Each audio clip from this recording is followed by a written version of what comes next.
Welcome to Half-Life 2, Episode 2. We are at the midpoint in our trilogy of episodes, which will conclude in Episode 3. To listen to a commentary node, put your crosshairs over the floating commentary symbol and press your Use key. To stop a commentary node, put your crosshair over the rotating node and press the Use key again. Some commentary nodes may take control of the game in order to show something to you.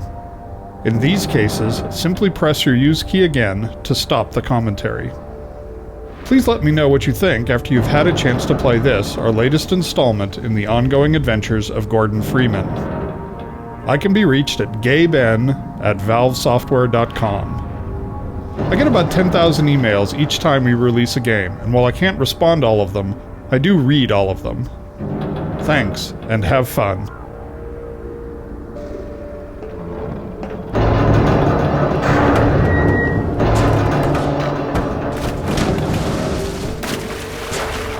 Starting Episode 2 in the crashed train has several purposes. From a story point of view, it establishes continuity with the end of Episode 1. But from a gameplay perspective, it allows players to reacquaint themselves with the basic movement controls in a safe, contained environment. Our earliest design had the player scrambling out of the wreck high above the canyon and forced them to make some precarious jumps to get to ground level. After seeing most playtesters fall to their deaths numerous times in the first 5 minutes of gameplay, we optimized for perceived rather than actual danger.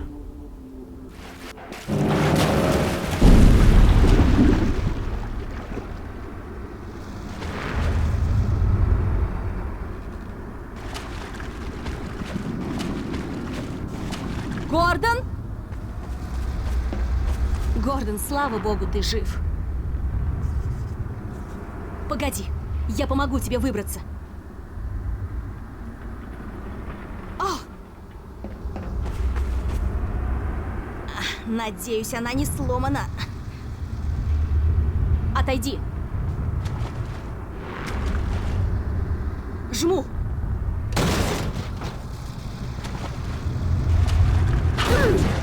Ого! Я и забыла, какая у нее отдача. Держи грави-пушку. У тебя лучше получается с ней общаться. Когда я решила, что потеряла тебя. Знаю. Ты всегда сумеешь выкарабкаться. Ладно, надо двигаться дальше. Уверена, комбайны не оставят нас в покое. Буквально пару минут назад я слышала голоса вартигонтов. Может, они все еще поблизости? Нам предстоит долгая дорога. Помощь бы очень пригодилась.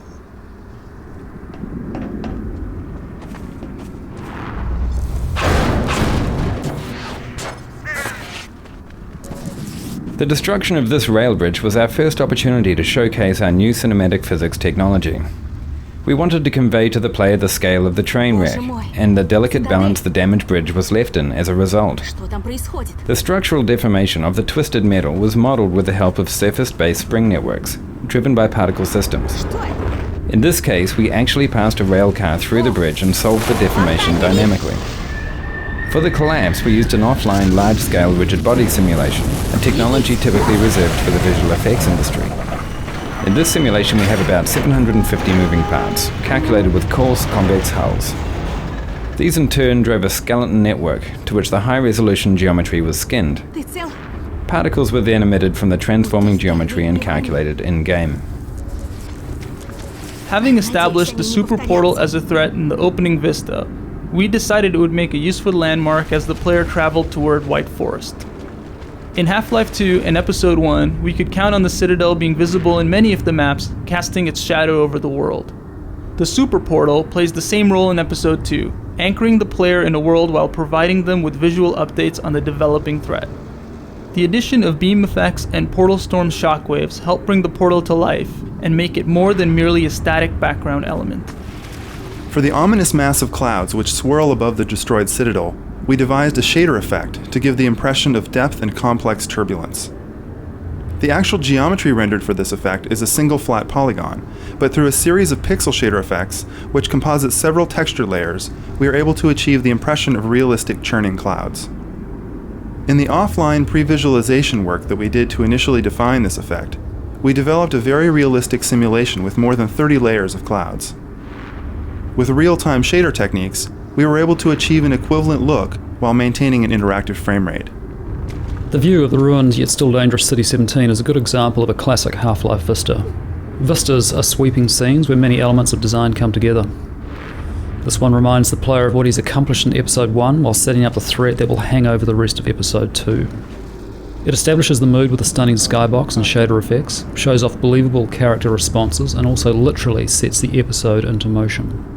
When the player looks at the scene, a device called a look trigger sets off the portal storm, which causes the bridge to collapse, using Valve's new cinematic physics, which we'll be showcasing throughout the episode.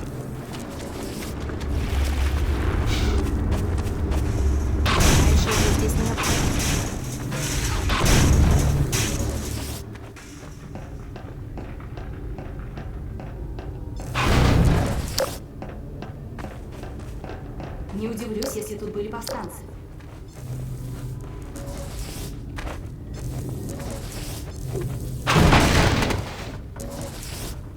So I really don't think I had any idea what I was getting into when I auditioned for the game, because I really had no clue what Half-Life was, what Steam was, or what Valve was about. But I did really have the feeling that it was something that was really heavy, since when I was in the waiting room, everybody that was sitting across from me just seemed like they were stars or recognizable faces. And then the first time that I sat down with the Valve team, they showed me some rough animations of Alex, and immediately I just couldn't keep my eyes off her. I mean, she actually looked like someone I could be related to, and that has never happened to me.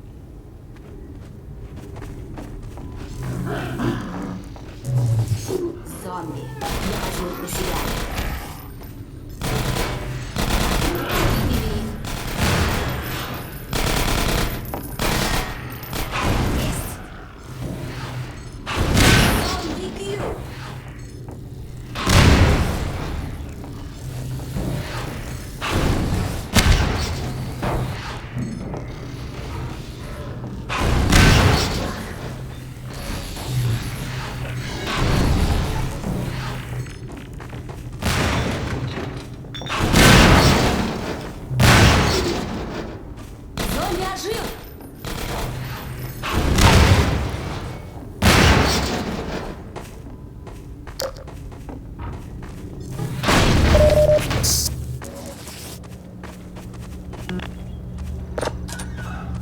In this first part of the episode, we're restoring the player's connection to Alex by recalling the sort of collaborative activities you shared with her in Episode 1, from combat to collaborative puzzle solving.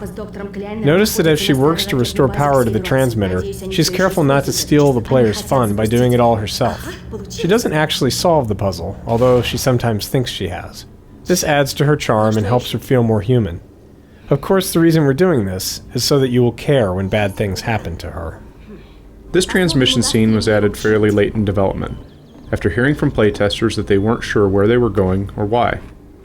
Setting up the White Forest base as your goal right away was important in an episode with so many open, free-form areas where players might forget what they're supposed to be doing. Если у тебя возникнут какие-то идеи, не стесняйся проверять. Не пойму, что я сделала, но это помогло. Ну, попробуем.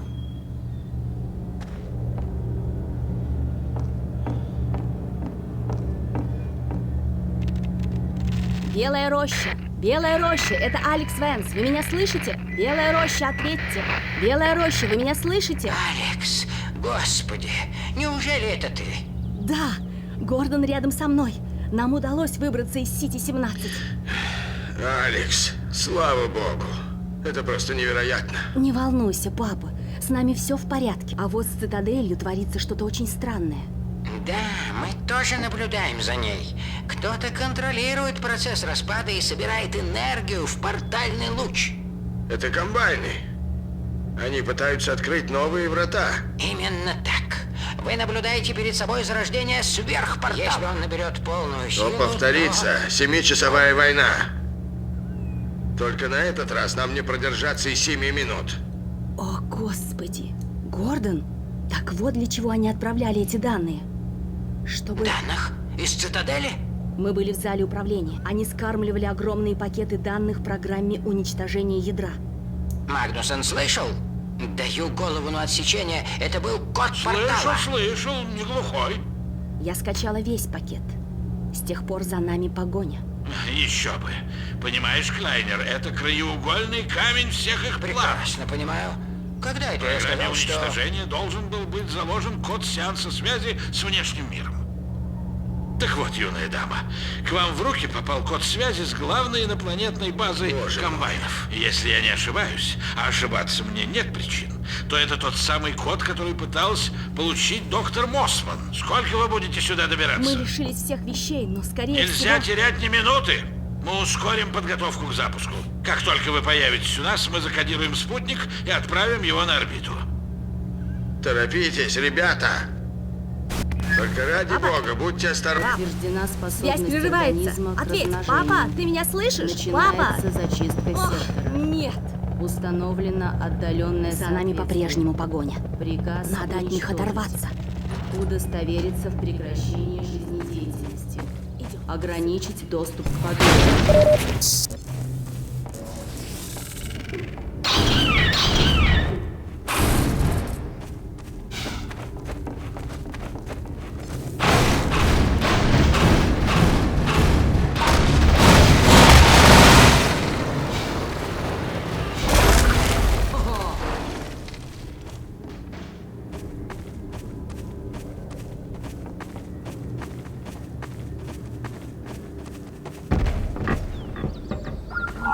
Что это было?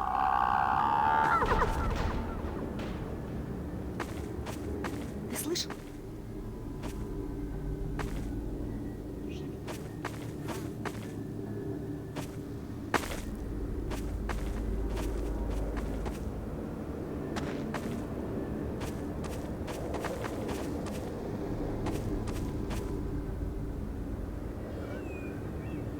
Тише, тут кто-то есть.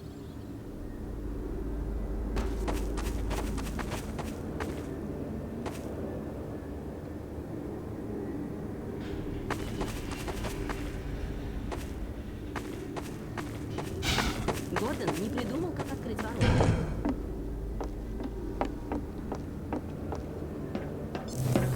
Будь осторожнее. Я жду здесь.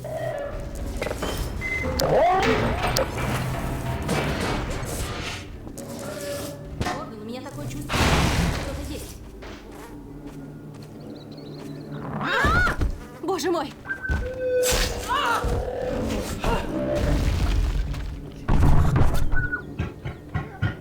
Помоги мне, Гордон.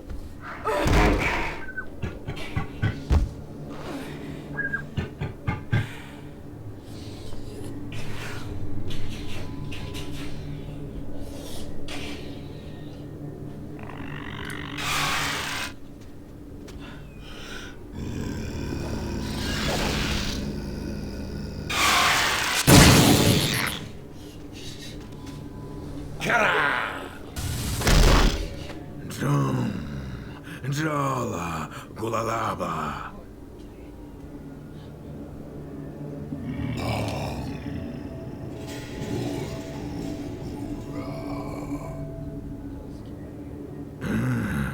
Алекс Венс. Что за беда стряслась? Фримен, ты невредим, и это доставляет мне радость. Но Алекс Венс попала в беду.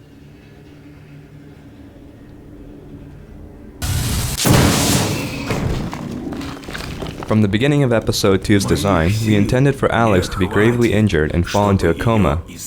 However, the timing and nature of her injury changed dramatically. In the earliest version, the player woke to find Alex already unconscious.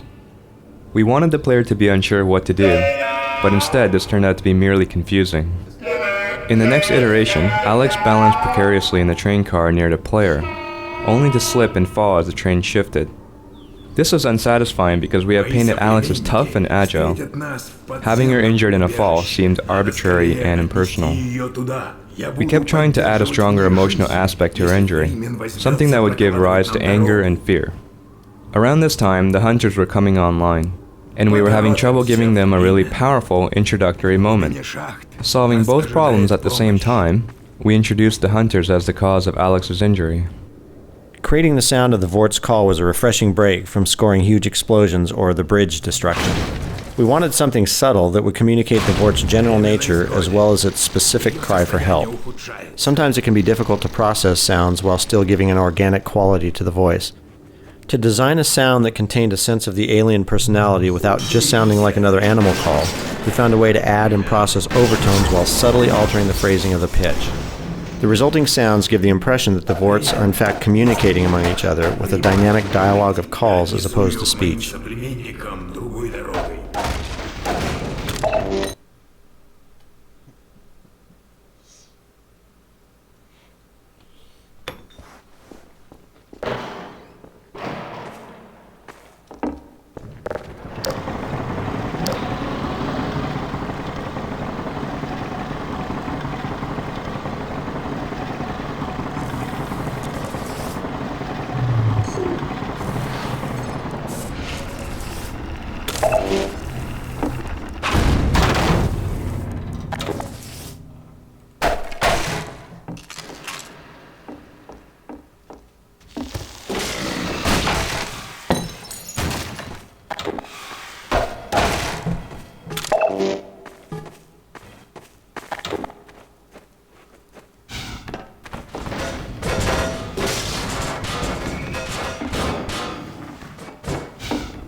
Обнаружен незначительный перелом.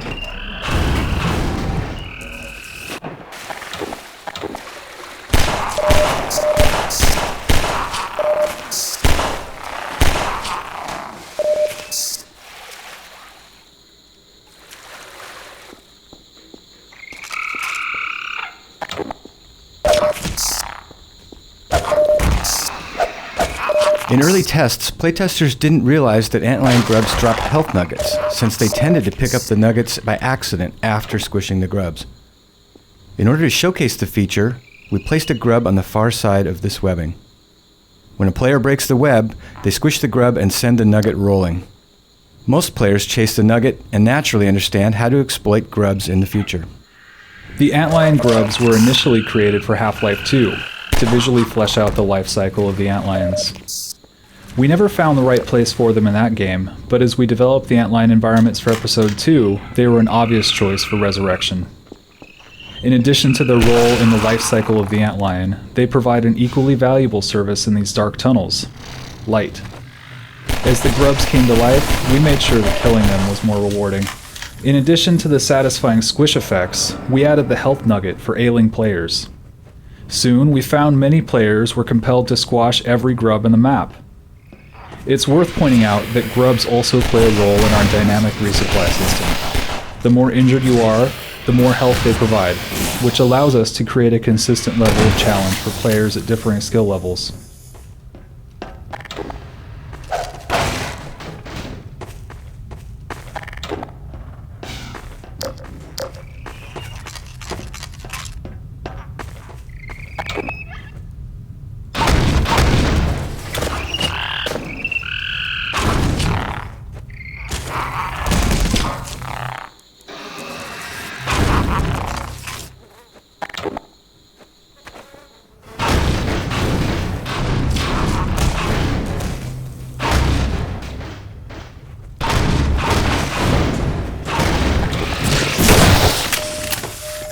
Внимание! Крови обнаружена Оли.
Фримен.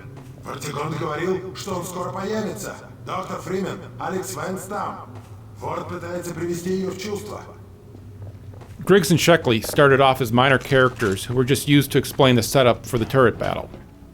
Once done, they died fairly quickly, leaving the players alone to fend off the antlion swarms. We found this left players unsure of their defensive strategies and would force them to visually survey the cavern before setting up defenses. So we made the two characters stronger and had them yell out their state to players, and even suggest what openings the players should cover. This gave players extra time to set up a defensive strategy before the antlions arrived. This also let us ratchet up the intensity level by slowly heightening their reaction to the threats. Once we realized this worked, we decided to separate the characters and create an Abbott and Costello style team to do little bits during the downtime the players were using to set up their defenses.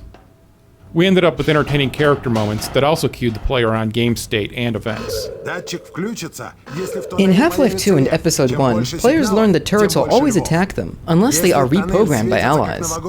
We needed a new visual way to instantly show that these new turrets are also allies, and decided to hark back to the aircraft nose art of World War II. The elaborate turret design also hints at how bored Griggs and Sheckley must have been sitting down here by themselves. Griggs and Sheckley's comment about not stepping on the grubs was originally intended for comedic effect, and to suggest that, as usual, Gordon Freeman had brought trouble in his wake. However, we found that some players took this comment too literally, and would spend the rest of the level avoiding grubs in fear of spawning more antlions. We experimented for a short time with making this an actual mechanic, bringing in antlions whenever grubs are squished, but this had several negative results. It made the tunnels far too difficult, and cancelled out any benefit the player got from squishing grubs for health. We decided to keep the grub behavior simple and rewarding.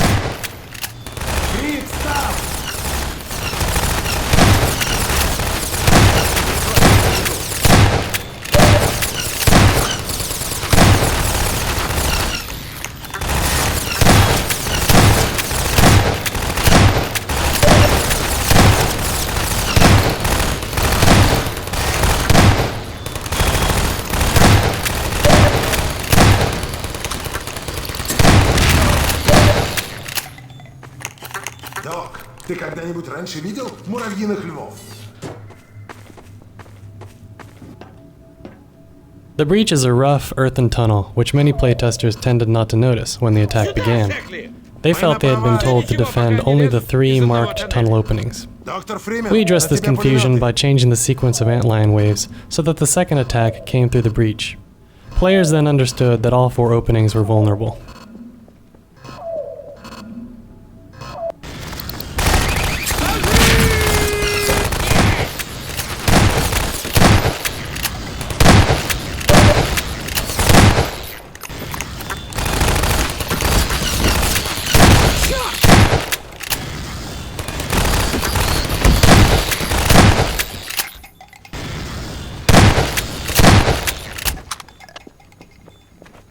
Не обижайся, Фримен, но без тебя здесь было гораздо спокойнее. Львы в 24-м! Скорее, скорее, сюда! Да тут, я тут! We experimented a lot with the ammunition for this level. Originally we had a single ammo crate containing submachine gun bullets, positioned down near the elevator. Playtesters, however, seemed happier using a shotgun in this battle, so we added a crate full of shotgun shells and moved both crates to the top area, so players could easily trade off between the different styles of gunplay.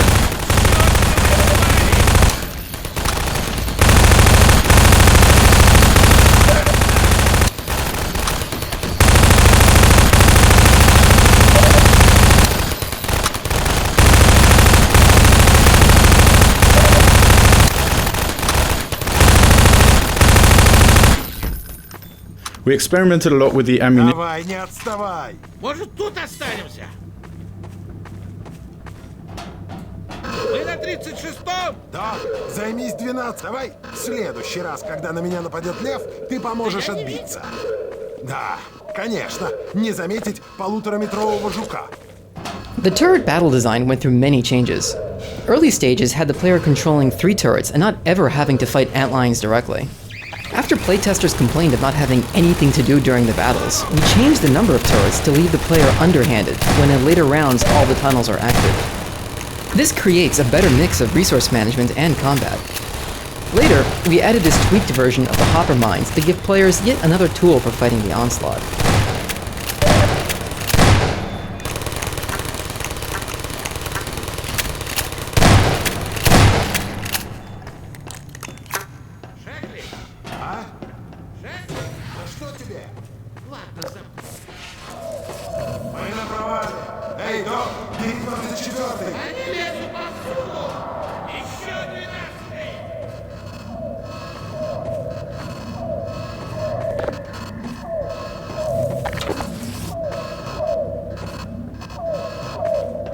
At the climax of the turret battle, we introduced the Vortigaunt in full-on action mode. The player can and should take part in the battle, but we were very careful to make it fairly easy for him to hang back and enjoy watching the force clear the room of antlines. We wanted to show off the Vortigaunt's new abilities and get the player excited about the role they were going to play as active allies in the struggle against the Combines.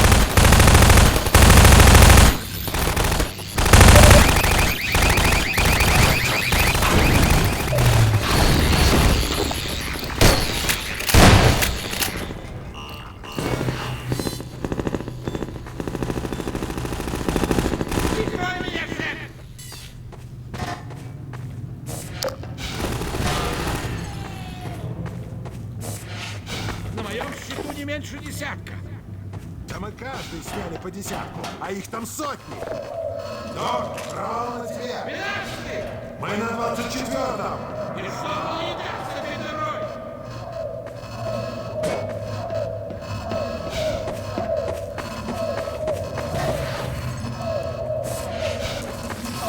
In Half-Life 2, Lou Gossett's voice lent itself to a mystical and mysterious characterization of the Vortigaunt.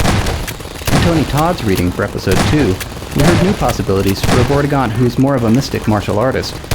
With new attack animations and companion behavior, we worked with Tony to build the Vortigaunt into a powerful ally, a full-on alien-esque guy.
Ничего себе гнездо!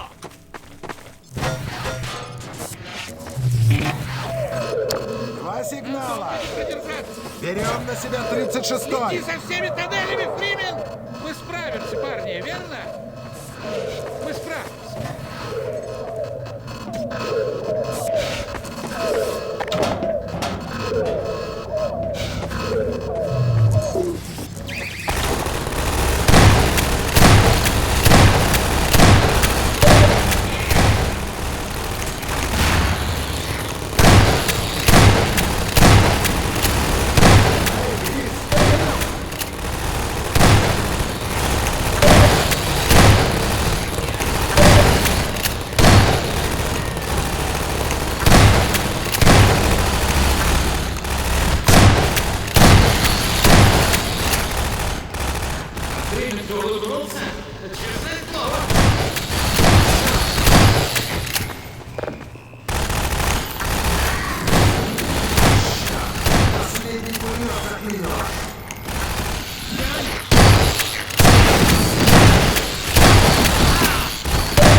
Every Half-Life game so far has started with Gordon Freeman weaponless.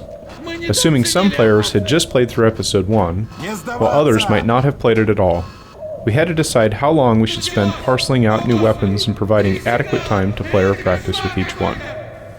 In this case, we decided to hand the player a number of weapons all at once, figuring most would have mastered their gunplay in previous episodes. We held off doing a lot of deliberate training until we began introducing newer modes of combat later in the episode. Нам жаль, что мы пришли так поздно. Многие львы убиты, но многие остались. Надо помочь, Алекс Венс. Не сейчас. Приближаются львы. Мы их усмирим.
Приближайся к зеленым вспышкам! Мы истребили эту популяцию. Перейдем к следующему по делу. Алекс Венс. Ее раны тяжелы. Необходимо глубокое погружение в вор. Разумеется. Нам требуется личиночный экстракт. Да. Экстракт. Да. Вот именно. Я отправлюсь в глубины гнезда, в священный нектарий. Но мне не проделать этот путь в одиночку. Мы должны остаться здесь, чтобы поддерживать жизнь в Алекс Венс. Фримен, прошу, отправляйся со мной. Возьми Фримена. Лучшего спутника не придумать. Отлично сказано. In the prototype for this level, the Vortigaunt cleared the way by blasting apart a rock pile. After a new model was created for the generator, we decided to exploit the Vortigaunt's natural relationship with electricity by having him charge the generator much the way he charges Gordon's suit. We were then able to use generators as Vortigates throughout the level to indicate areas the player could only enter with the Vortigaunt's assistance. One of the three main themes for Antline areas, the mines were a plausible setting for light sources, mechanical obstacles, and resupply. Visually, the mines offer good contrast to the natural cave areas and the more organic spaces the worker antlines have carved out with acid secretions.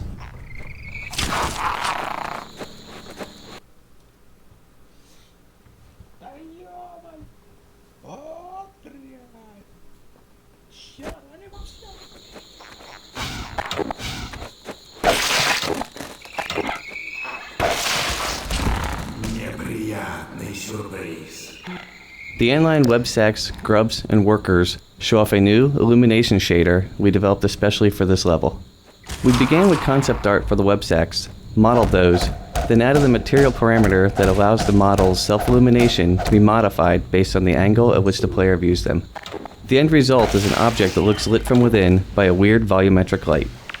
Уравнили львы. We wanted players to work cooperatively with the Vortigaunt just like they did with Alex in episode 1. We didn't want to make the Vortigaunt too powerful, or he might take away from the player's fun, but we also wanted him to be a good ally to have around.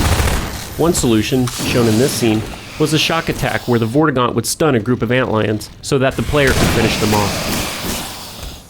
The antlion experience in Half-Life 2 was characterized by a mindless, constant onslaught of bugs rushing your way. We devised the antlion worker for episode 2 as a way to add depth and variety to the underground sequences by leveraging new types of gameplay. Unlike normal antlions, the worker chooses to avoid direct confrontation, skulking in the background and lobbing acidic globs from a distance. This extends the amount of time players spend with each creature. By contrast, an encounter with an ordinary antlion is over in seconds. The spitting behavior was derived from the bull squid of Half-Life 1, but was updated to fit the more physical world of Half-Life 2.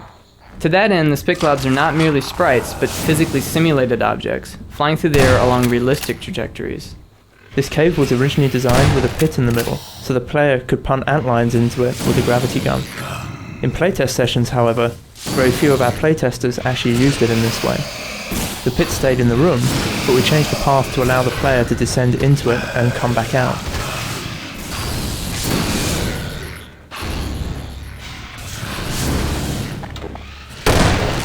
Texturing of these caves provided a couple of significant challenges. We had never made such a large-scale area completely out of displacements before. The convoluted topology of the surfaces made them especially hard to UV map without unpleasant-looking seams and texture warping.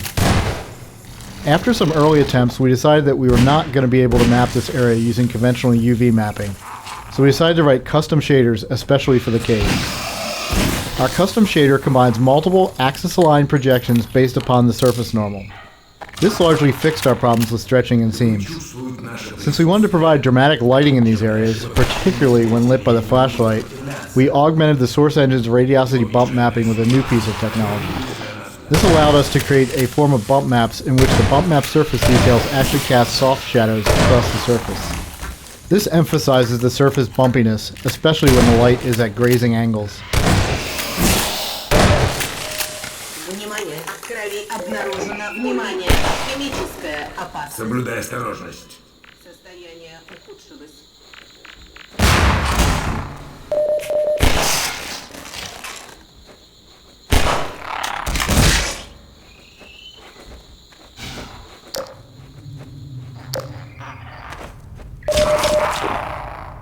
Печально смотреть на эти остатки творения человечества.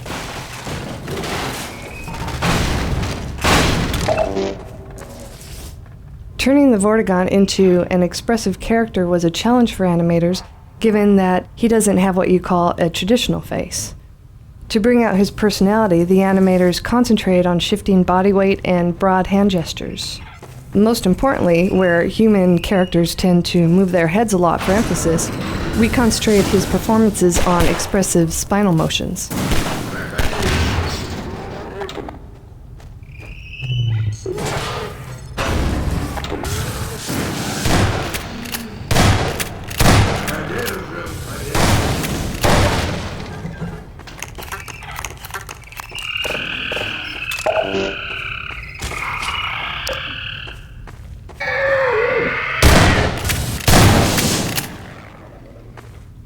Wherever possible, we try to mine our robust physics engine as a source of novel puzzles. It's especially valuable for giving realistic feedback to the player solving the puzzle. In this scenario, we designed the elevator to sink slightly whenever the player steps on it, giving instant intuitive feedback that it reacts to weight. This made it far more likely that the player would understand that he was dealing with a counterweight puzzle.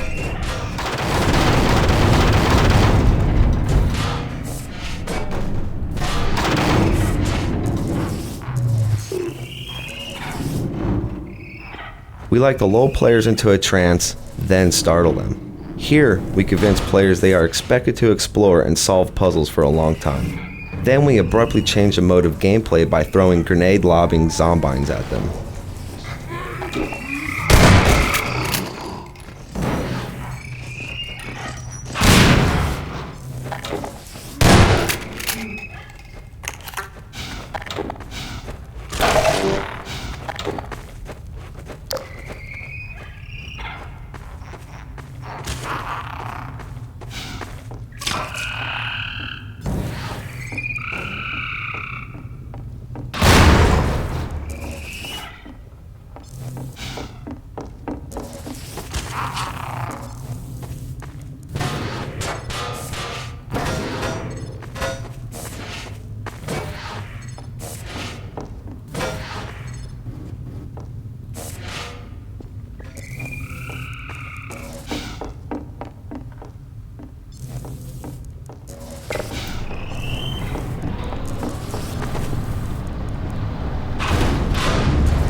ценный соратник.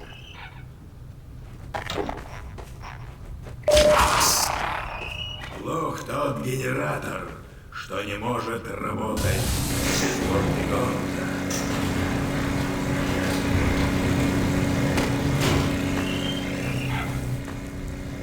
Whenever possible, we try to give the player a glimpse of their eventual goal, even before they realize it is their goal. While we try to design such moments intentionally, sometimes the opportunities present themselves. In this case, while setting up the gag where the rail car slides into the abyss, we opened a hole in the wall and discovered a view of the distant thumper. It became clear that we could tailor the view across the giant cave to foreshadow the spot where Gordon would eventually end up.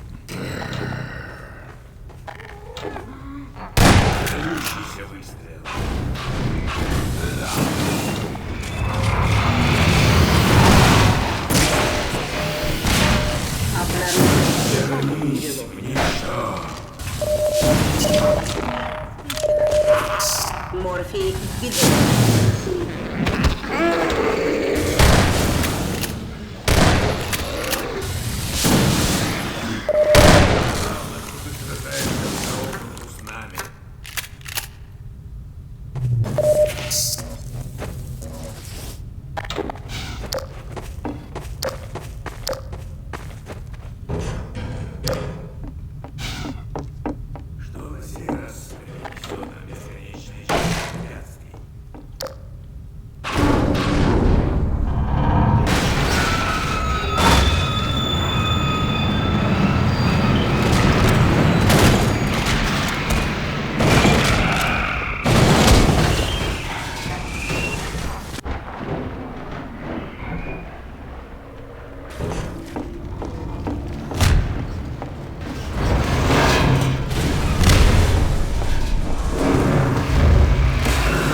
что истинное предназначение ям в том, чтобы из них выбирались времени.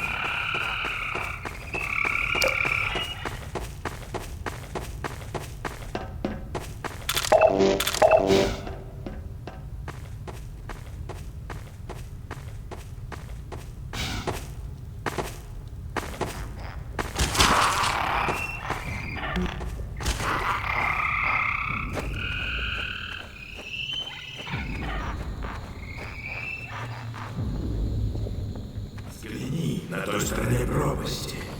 Это приспособление обещает дать нам передышку в череде нескончаем, если Фримен согласен со мной. Давай отыщем путь в этот благословенный рай, полный вибраций. Устройство вибраций. Сомнений помнит Фримен. Отпугивает его.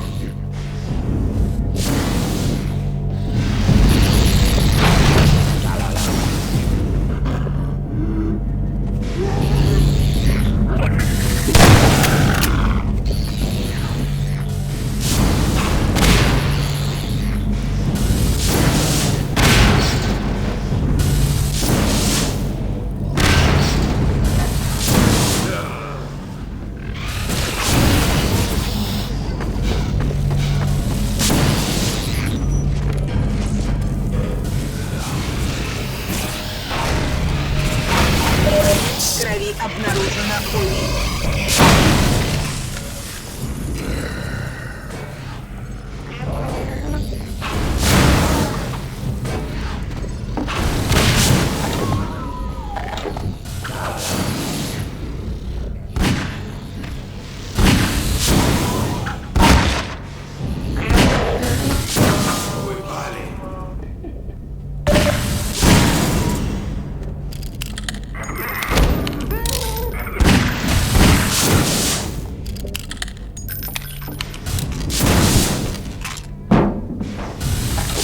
Вернись к единому в каждом.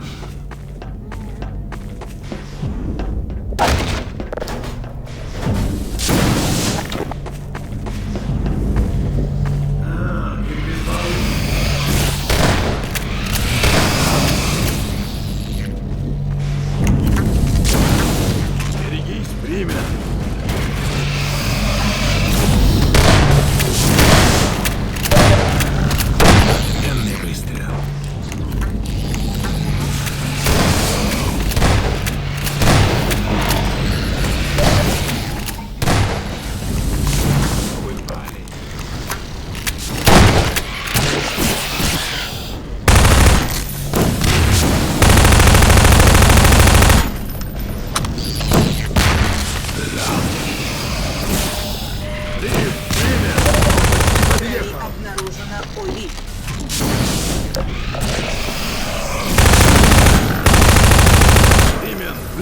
Слив чересчур мал, чтобы впустить нас обоих.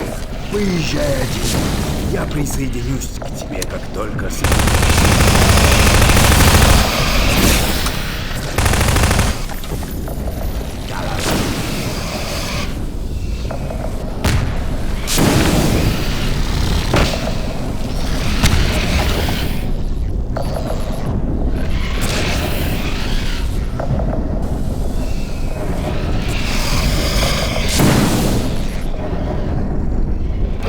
Vortigon's dispel attack is a radial explosion that takes out a swarm of antlions. It looks most impressive when seen from above, but that's not a perspective the player gets very often in the tunnels. We designed the exit from this battle purely to give the player a view from above so the Vort could put on a show. Смотри, как они продолжают драться, и не замечают, что у нас там уже нет. Все это очень занимательно, но нам не следует забывать, что мы здесь не развлечения ради. Надо спасти Алекс Венс.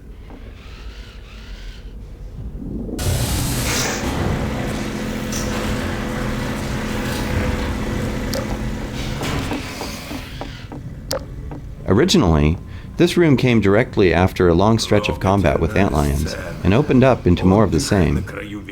Players who opened the door were faced with another swarm, which they were expected to clear with a whole bunch of handy grenades.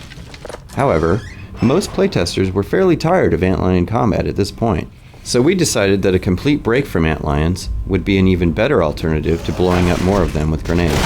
A glimpse of the Antlion Guardian in this level sets up anticipation for the more extended confrontation in upcoming areas. The player needs to know what he's getting into so that the Vortigon's warnings will all make sense. Означает, что неподалеку есть личинки. Стражи всегда охраняют молодняк.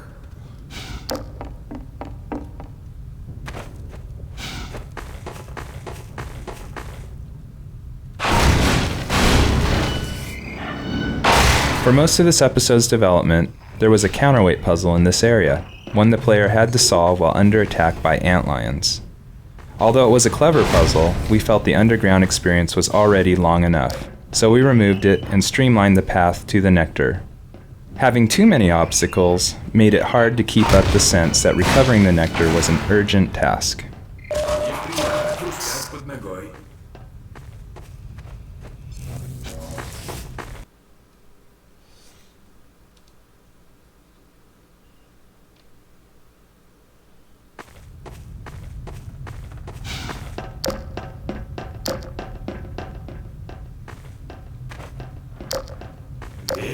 Until we added the wooden landing here, players were very reluctant to jump down into the elevator shaft.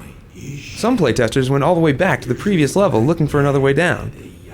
In the days of Half-Life 1, we depended on players jumping willy-nilly down every elevator shaft they encountered.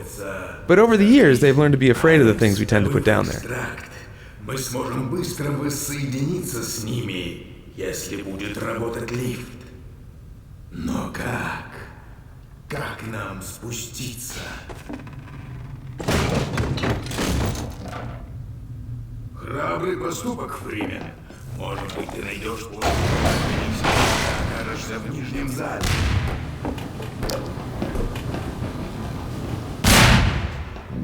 Помни, не убивай стража, иначе погубишь экстракт.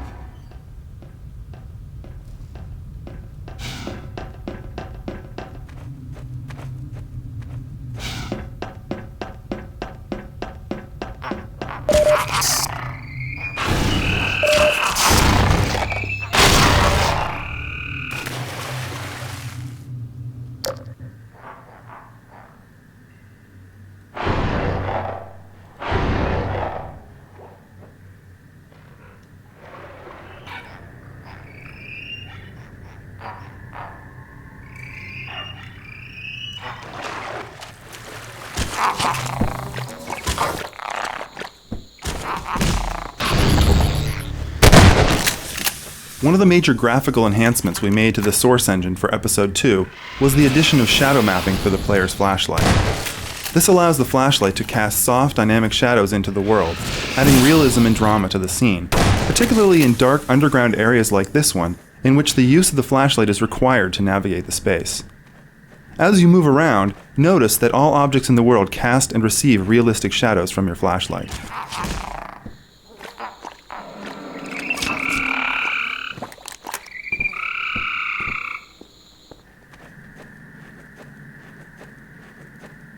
Early versions of this area had serious problems. It was brutally punishing and unfun.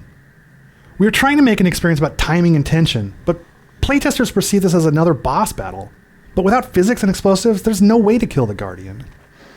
They would empty all their ammunition into him and die horribly over and over before giving up and running away. They hated it. Our first solution to this problem was to add an arena immediately before the maze, where we hoped players would use up most of their ammo and on headcrabs and barnacles and not even try to shoot him. But clever players managed to lure the headcrabs into barnacles and rush past while the barnacles were feeding, arriving in the Guardian's lair with plenty of ammunition and again, the false impression that they could kill the boss. In the end, it was necessary to have the Vortigaunt tell the player, "Remember, do not kill the Guardian or the extract will be ruined," therefore justifying why you wouldn't be able to do what we didn't want you to do and what you couldn't do in the first place. This area is really fun now. The battle is almost exactly like the original layout. The big difference is that we're communicating our expectations to the player, rather than having them learn by dying.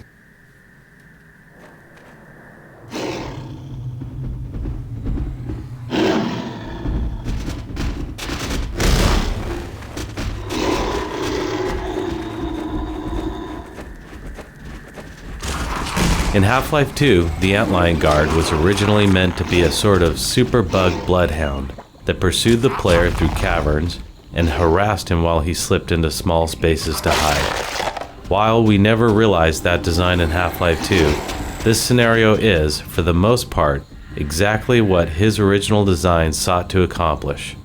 Over the course of many years of production on various titles, we found that ideas often go away into the ether for years or more, only to resurface and thrive in a new game environment.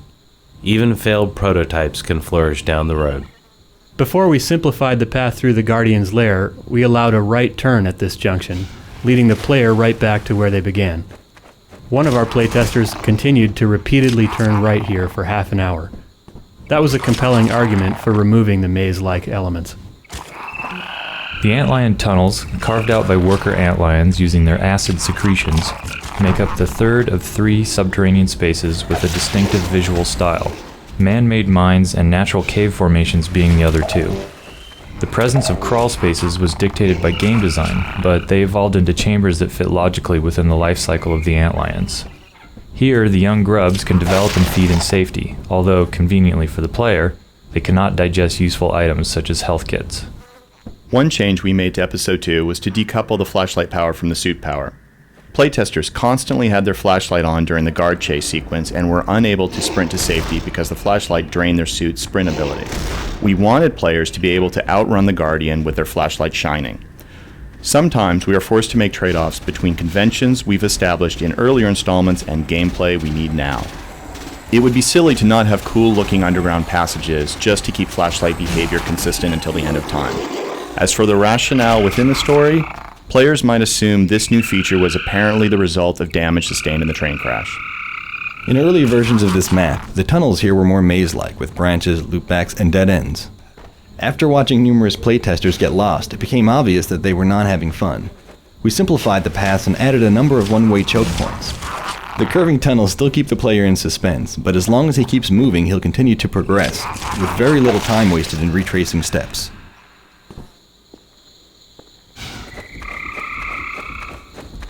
In this scene, we wanted the player to feel under tremendous pressure to break through the boards. Ideally, they just barely make it through the opening before the Guardian arrives. To get this effect consistently, we had to reduce the number of boards again and again until we saw playtesters consistently scrambling to safety at the last moment. In early versions of this map, the player was allowed to drop straight to the bottom of the shaft. Nobody ever saw the Guardian break through the boards. Therefore, we added a small floor area and required the player to turn around to break more boards, making it much likelier that players would see the Guardian's attack. One of our toughest jobs is tuning for difficulty. There are all kinds of ways that sloppy game design can make players miserable when they're supposed to be enjoying themselves. If the player is laughing as he dies, it's a good sign. It means the death is perceived as part of the entertainment experience, that the player died fairly and not as a result of poor design. But if the playtester is beating his head on the keyboard, we usually take this as a sign that there's still work to be done.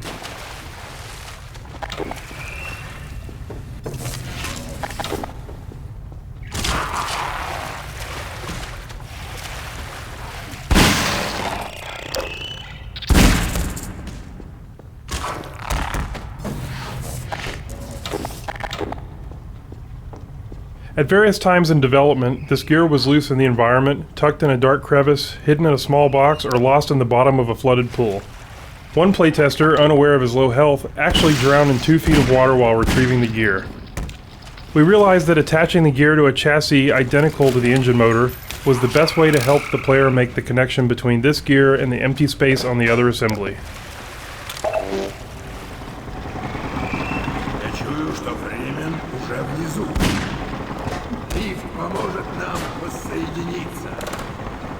This puzzle proved surprisingly difficult for many players. In an earlier version, not only did you need to find the spare gear, but this elevator was connected to a disabled generator that wouldn't operate until you also attached a crank and jump-started it with the gravity gun. Although it sounds simple, most playtesters got stuck here for many minutes. We kept simplifying until we hit the version you see here.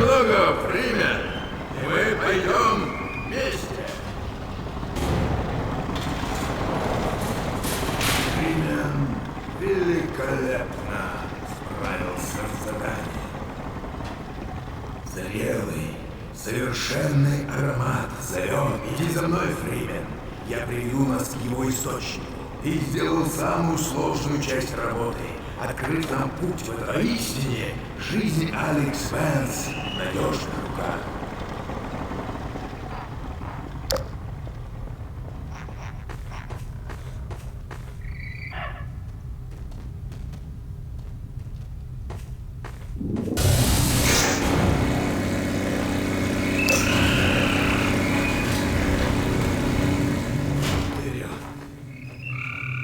We had wanted to implement a generalized particle system for quite some time, and after episode 1 we set out to create one. In previous Half-Life games, each effect had been hand-coded by a programmer working with an artist. It was effective, but not easily scalable. Our new system drew upon the aspects we found most useful from team members who had worked with both real-time systems in games and offline renderers for movies such as The Lord of the Rings. The results were an artist-friendly, modular, component-driven system. Each system can have renderers which display the particle in some form, initializers which set up certain properties of the particle, operators which carry out actions upon the particle each frame, constraints which provide movement limitations such as collision, forces which impart complex dynamics, and emitters which determine how each new particle is created. Together they are plugged into a system as needed to be as lightweight or as complex as required for the effect. Each individual component is simple, but when combined can create rather complex dynamics. Furthermore, adding additional components to support the specific needs of a game or a mod is easily done. The results can be seen in everything ranging from the simple glows of the larval extract here, to the citadel effects, blood, smoke, hunter effects, portal effects, fire, and so forth. Dynamic effects are now in the hands of the artists, who can use them to create whatever is needed, from unique one-offs in specific levels, to generalized effects for gameplay. When the Vortigant discovers the extract, we wanted to do something to distinguish the nectar from all the other glowy alien substances that we've seen in the caves so far. Therefore, we had him perform a bit of a chant and had the extract give off a show of its own. Поистине ты твоим героем, Фримен. В тебе есть черты, которые мы полагали присущи только вортигонтам. Львиноводство было древнейшим из наших занятий. Оно обеспечивало нас многими важными вещами, но превыше всего ценился этот экстракт. Он способен растворить ложные зависи, разделяющие все это ты увидишь воочию, когда...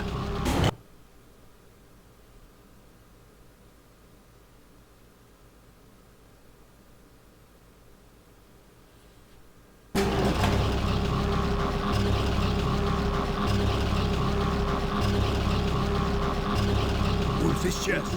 Сердце остановило. Она угасла. Потеряв ее, мы потеряем One of the most всё. significant story meetings we had near the beginning of episode 2 concerned how much we were going to reveal about the G-Man. Once we decided exactly how much to explain, we had to come up with a way of revealing it. Alex's healing sequence offered the perfect way to pull Gordon out of mundane surroundings and put him in a realm where the G-Man can speak to him directly, but dialogue is only one of our tools for narrative. By blending images from the past, the present, and the immediate future, we continue to stitch together the Half-Life story over time. We make clear that the events at Black Mesa continue to resonate, and we draw the strongest connections yet between Gordon, the G-Man, and Alex and Eli Vance.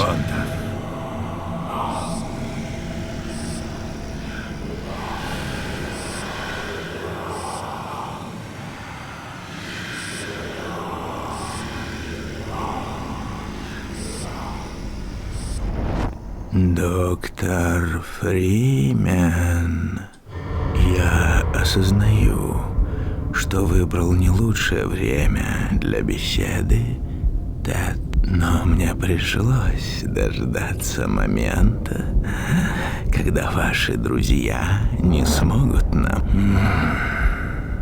Были времена, когда мисс Вэнс для них ничего, а человек казался агрессивным существом с монтировкой в руках.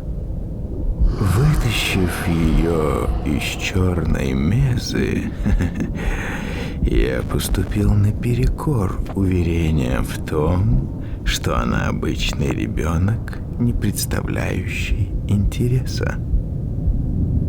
Я научился пропускать возгласы неверующих мимо ушей, поскольку я не привык, чтобы мои усилия пропадали, и я уверен, что ее значимость еще выше, чем представлялось в начале. Пришло время вернуть мне должок за то, что я спас вашу жизнь. Доставьте ее в Белую рощу, доктор Фримен. Мне бы хотелось иметь больший простор для действий, но я связан определенными ограничениями. Да. Так вот, запомни, моя дорогая, когда ты увидишься с отцом, передай ему следующее. Будь готов к непредвиденным последствиям.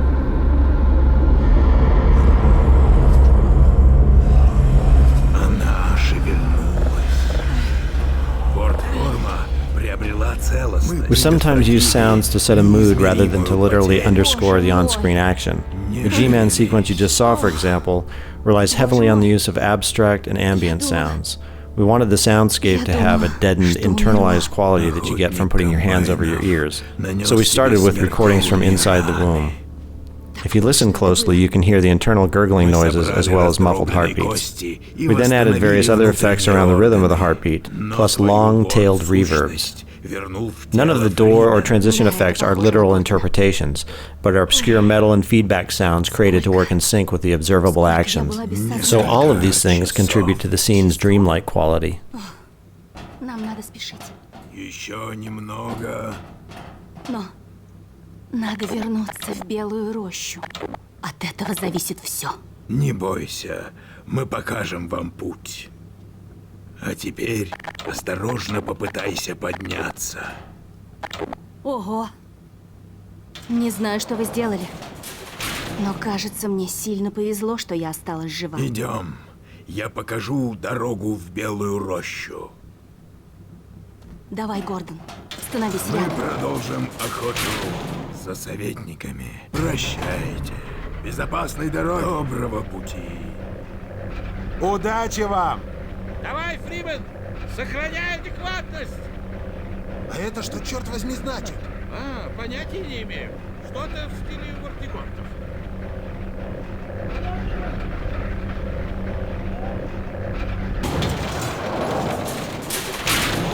I really consider working on Alex my acting school because it has stretched me, it has made me go deeper in my work, it's sharpened me up as far as being able to call in emotions or really just imagination.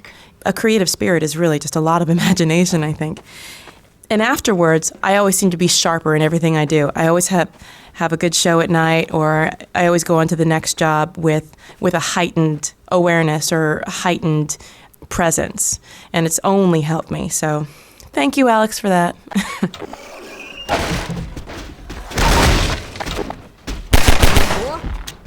Это был страж.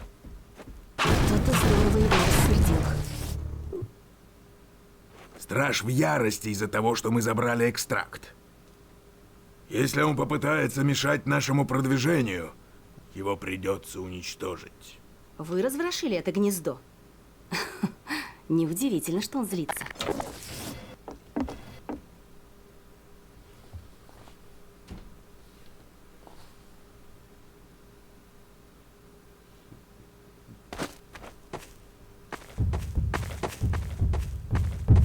In this vista, we release the player from the confines of the subterranean world and thrust them into a vast open space on a scale rarely seen in our previous games.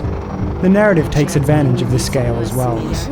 With our allies at close range and our enemies on the distant bridge, we are reminded of the personal stakes and the larger threat, all in one short scene. We tried several different ways of showing the advisor traveling with the Combine forces. We started off with an advisor pod flying over the troops, much as they flew from the Citadel at the end of Episode 1.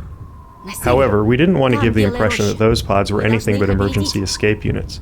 They were not meant to be self-powered flying crafts that could be piloted around in future episodes. We ended up with the solution you see here. APCs are pulling a structure holding an inert advisor pod. This lets the player study the advisors at different points in their life cycle. They see the main stages of the advisor's metamorphosis, from harmless larvae into powerful and highly mobile monsters. Most of our dramatic scenes are constrained in such a way that the player can't progress until the scene is over. For example, there might be a gate that only Alex or a Vortigaunt can open. In this scene, where the Vortigaunt and Alex first see the Combine marching on White Forest, we simply placed a few barrels to block the way while Alex and the Vortigaunt speak. With just this slight impediment, every playtester stayed and watched the scene as intended, so no explicit gate was needed. Sometimes very small changes can make a big difference. Originally, these troops all marched in lockstep, using the same walk animation. This looked extremely robotic. We took a second walk animation that had been done for this troop skeleton, a more upright, casual walk, and programmed each soldier to randomly blend between the two walk cycles as he crossed the bridge. This 30-minute change made a huge difference in the scene.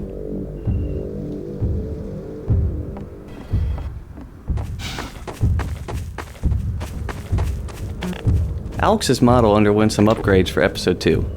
We added 2 new holes to her jacket, courtesy of a hunter, and dirtied her texture up a bit to show wear and tear. We also increased her polygon count, and to help with her jacket, we added shoulder blades to her back so that it flexes better when she lifts her arms. Additionally, we reconnected her belt so that instead of being rigidly attached, it now flexes and slides around more. A lot of this stuff you won't even notice, it'll just look right.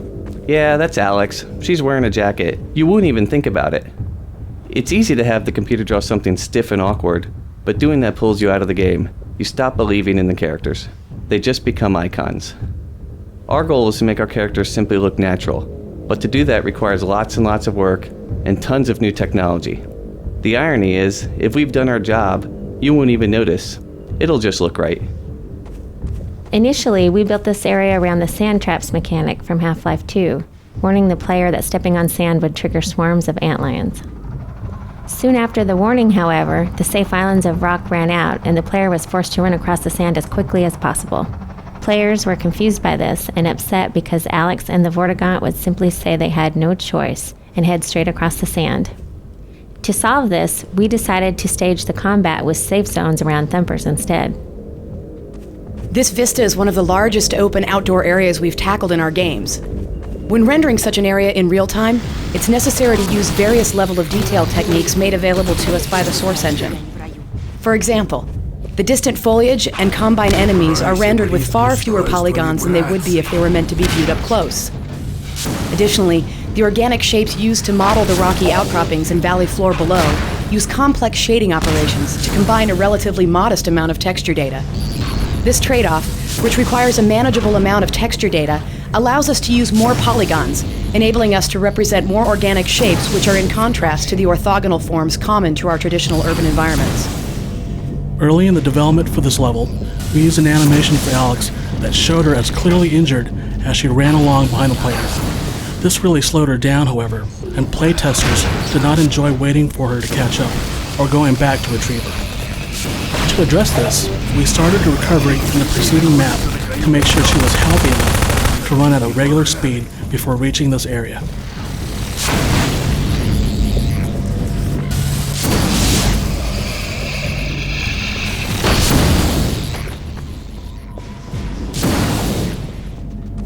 This scenario required significant changes to the antlion guard behavior.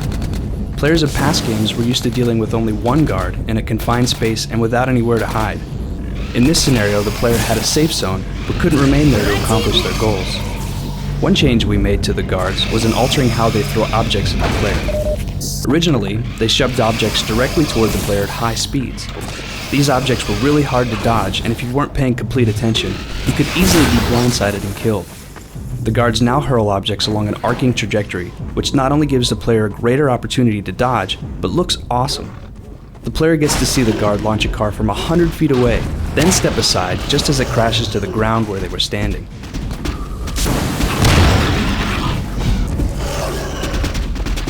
We wanted to create a tension between Gordon and the Antlion Guardians that would develop over several levels and only resolve out here in the open. In order to differentiate this Guardian from the others the player had encountered throughout Half-Life 2 and Episode 1, we changed his texture to a glowing green. This gave the player the satisfaction of revenging himself on the creature that had chased him through the underground lair.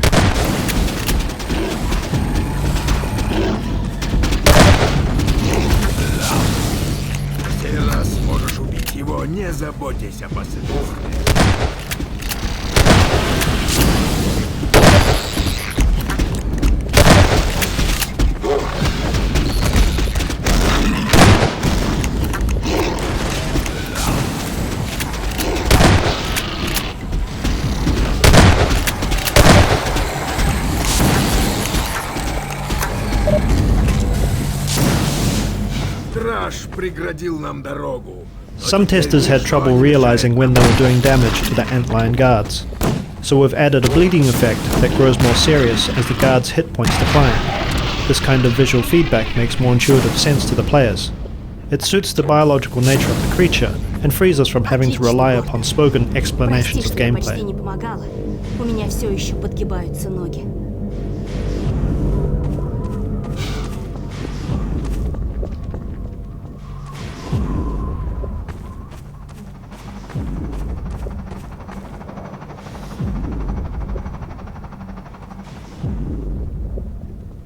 Хорошо, Фримен. Фримен, как справно ты с ними справился. Идемте. То, что мы ищем, находится в лагере над нашими головами. Лифт отвезет нас прямо к средству передвижения.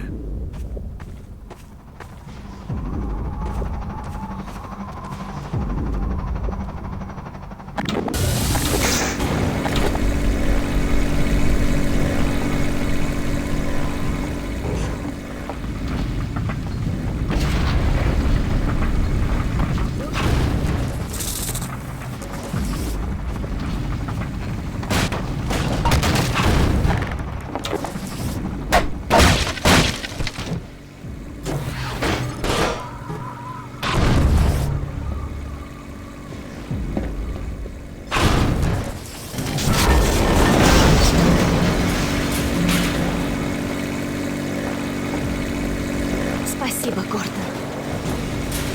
Я озадачен. Почему нас до сих пор не заметила охрана?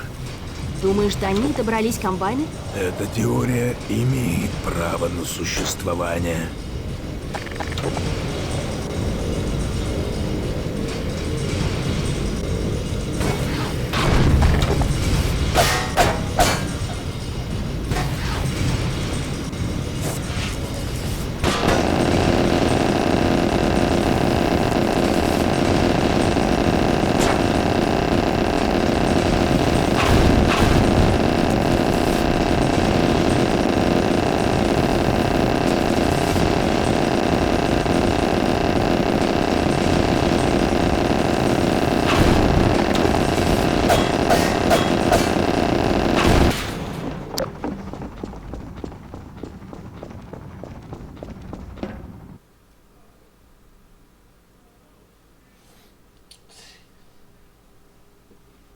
Эта теория близко к существованию.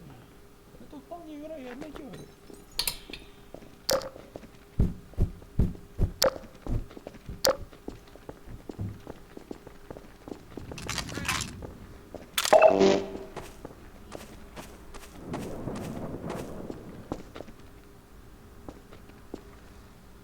Боже мой. Здесь действительно побывали комбайны. Но и сами попали в западню. Хоть крабы потрудились и над теми, и над другими.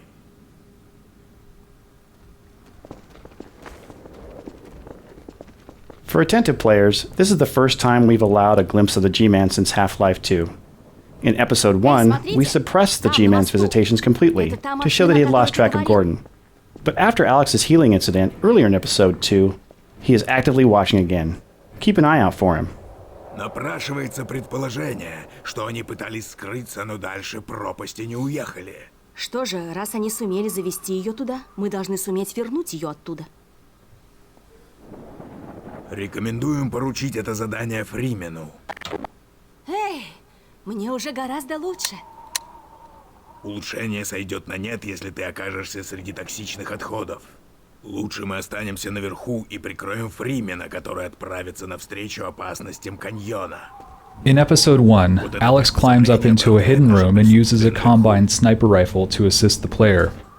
The player never sees the rifle, only the targeting beam.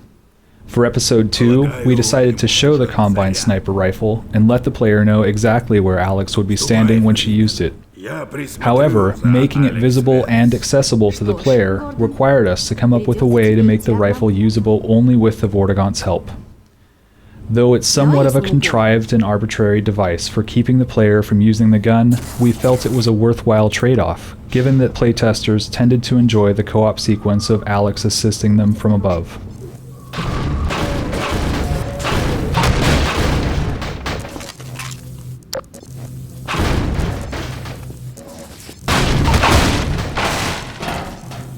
The ambient sound of the poisoned zombie breathing was placed here to make the descent into the building scary.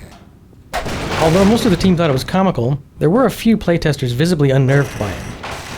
One playtester stood at the opening to this room for a long time, afraid to go in.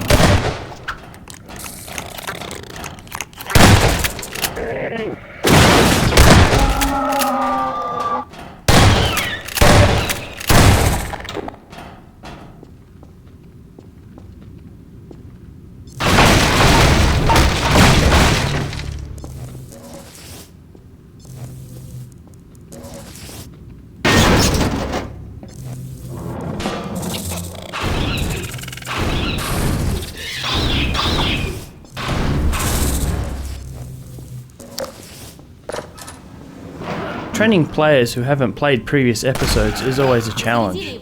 Those who had not played episode 1 did not immediately understand that the combined sniper beam was friendly. They avoided it, thinking it could damage them.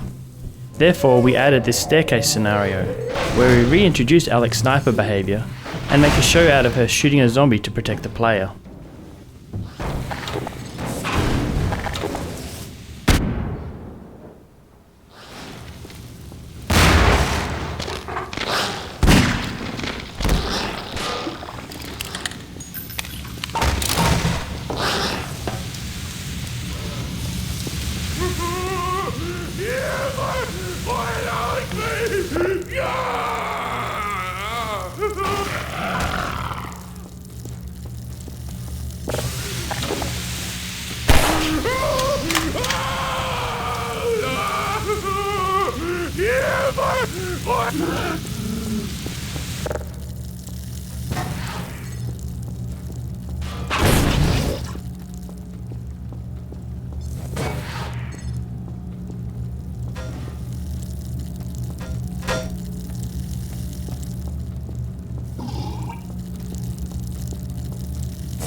This is an instance where observing playtests gave us ideas for tuning the experience.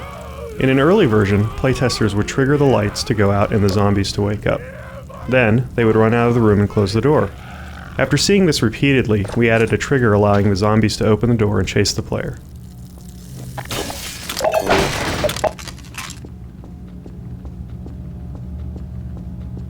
In this scene, we rigged an entity called a physics explosion to create movement among the boxes inside the dumpster. One playtester we had threw a grenade into the dumpster, and the physics explosion entity caused the grenade to fly back out. The player was surprised, thinking the zombie had tossed back his grenade. Although this happened by accident the first time, we went ahead and set up the entities to make sure it would happen for every player who lobs a grenade.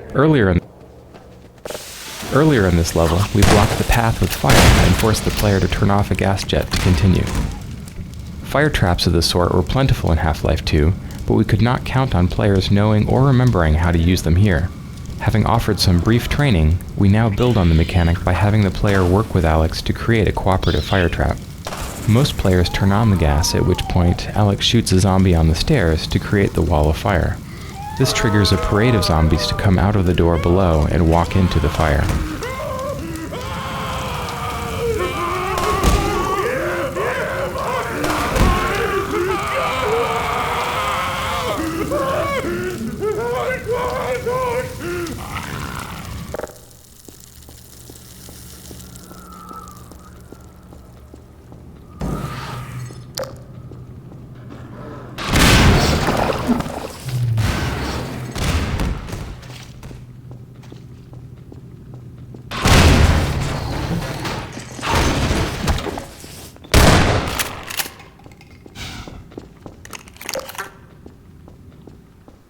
Saw blades were a prominent weapon in Half-Life 2, and we wanted the player to recognize them as part of their arsenal in the upcoming warehouse battle. After watching several playtesters ignore them completely, we decided to add the zombie pin to the wall. Most players pull out the saw blade and instantly realize its potential for destruction. After that, they tend to find and use saw blades without further prompting. The battle in the warehouse was created fairly late in the development of this map, when we realized that the level had a steady stream of combat, but no real climax. We wanted to take advantage of Alex's sniping abilities, building on the scene in Episode 1 where the player can punt boards off windows to give her a better view of attacking zombies. Here, we have the player removing 10 roof panels to give Alex a line of sight into the room below.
As much as possible, we try to create small surprises for the player that aren't related to combat at all.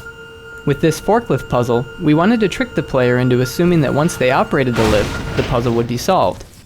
However, the player soon realizes that the obvious solution is actually a bit of misdirection.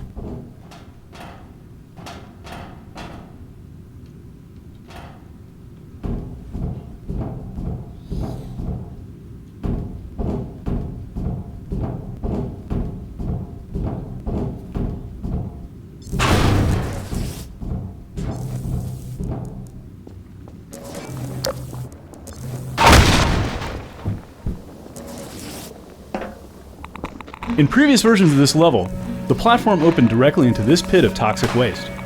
Playtesters who didn't recognize the waste as something harmful would jump straight into the pit. We changed the path so the player could make a safe landing and slowly come to understand the toxic threat.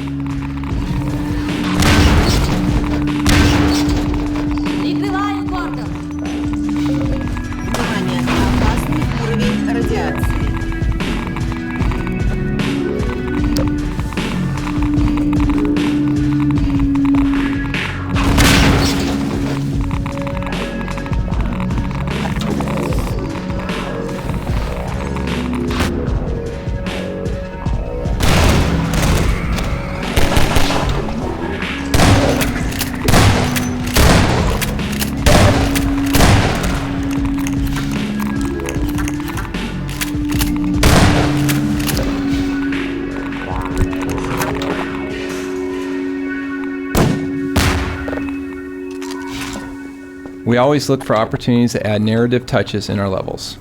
The idea behind this chair, the submachine gun, and the beer bottles is that someone used to sit here, drink beer, and drop grenades into the pit of zombies. We give the player the opportunity to reenact this experience by giving out unlimited grenades and spawning zombies as soon as the player reaches this spot.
Внимание! Опасный уровень радиации.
Внимание! Опасный уровень радиации.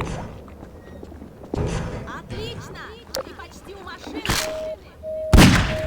Обнаружены легкие ранения.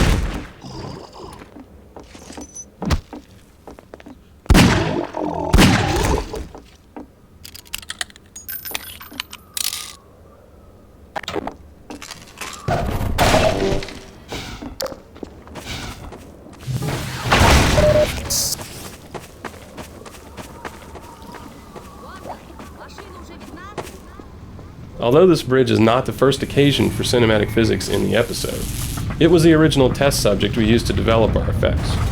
In early prototypes, the bridge started off in its broken position. It was a static object the player had to navigate to retrieve the car. When we incorporated the cinematic physics, we thought this bridge would be a great opportunity for players to see an immense piece of the environment transform before their eyes. The bridge collapse not only showcases the cinematic physics, it reminds players of the growing threat from the super portal, and sets up a navigational puzzle they must use the car to solve.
The original Episode 2 vehicle was dubbed the Jalopy, which says something about how uncool it was.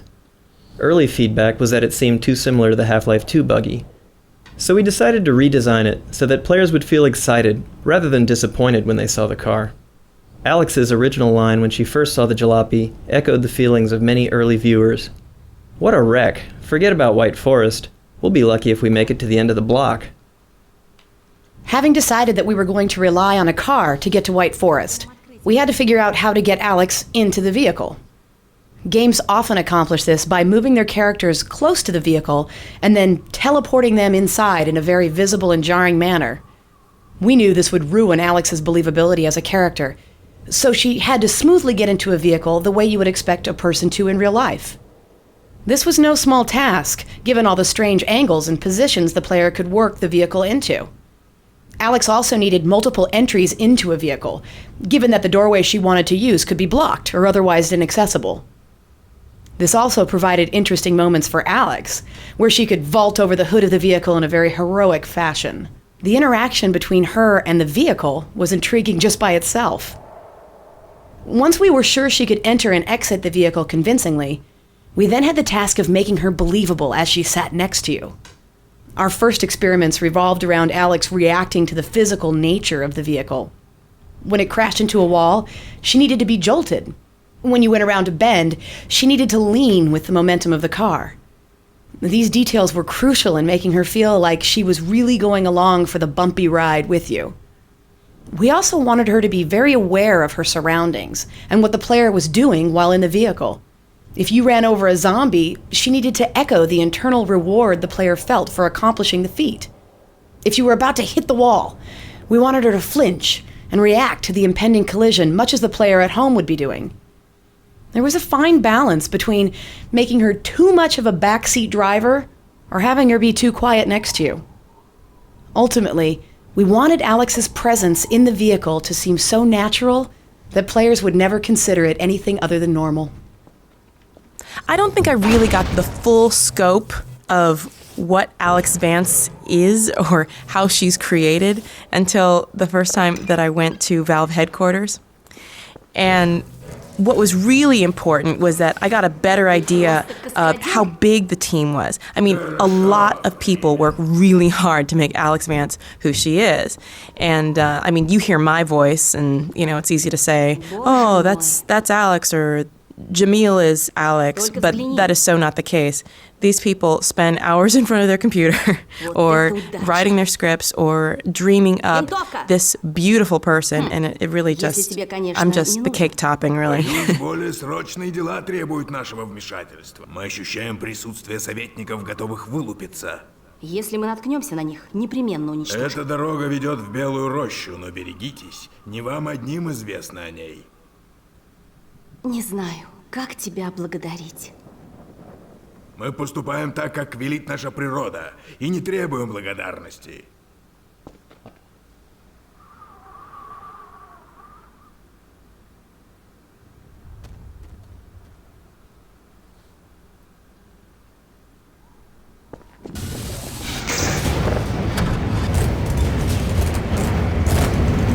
Береги себя!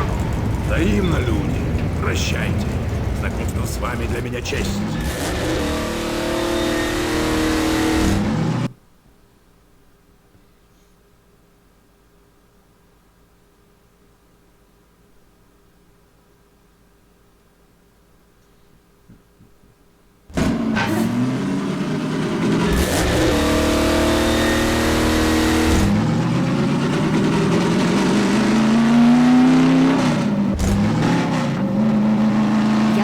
Что прямых и коротких дорог не бывает. Видимо, придется искать объезд.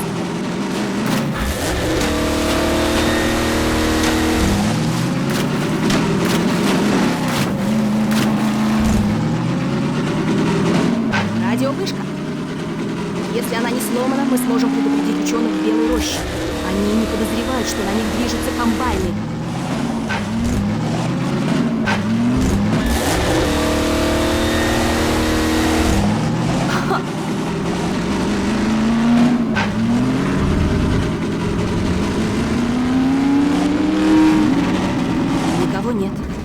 Интересно, как давно этот лагерь пустует? Even though this compound appears open and non-linear, we're striving for a fairly reliable progression of events so that we can fine-tune pacing. The building on the right is bright and eye-catching, with the intention of drawing the player there first. The entrance to the ruined building is around the back, so that initial exploration through the center of the compound tends to lead to the radio room first. The drop-down entrance from the roof of the ruined building also helps us pace the experience, because players are cautious about committing to a space until they've explored the alternatives.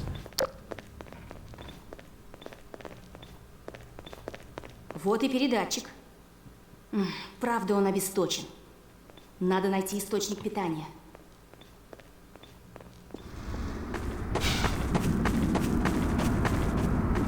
Боже мой. Портал набирает мощь.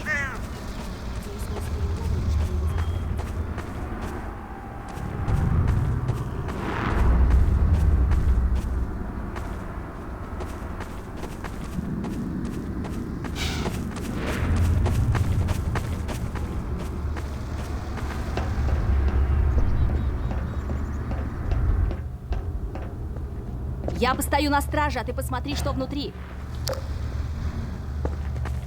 This room is designed so that the player will notice the main set of plugs right away, but is less likely to spot the second set at first. One end of the long cable is already plugged in, encouraging the player to grab the loose end and put it into the powered socket. This makes the faulty wire break loose and spark. With the power on, players try to return upstairs only to discover that now the elevator needs power. At this point, they look about more carefully and discover the elevator sockets. The short cord is tucked next to the elevator sockets, so that they're likely to try to use it there first, before realizing they need a longer one.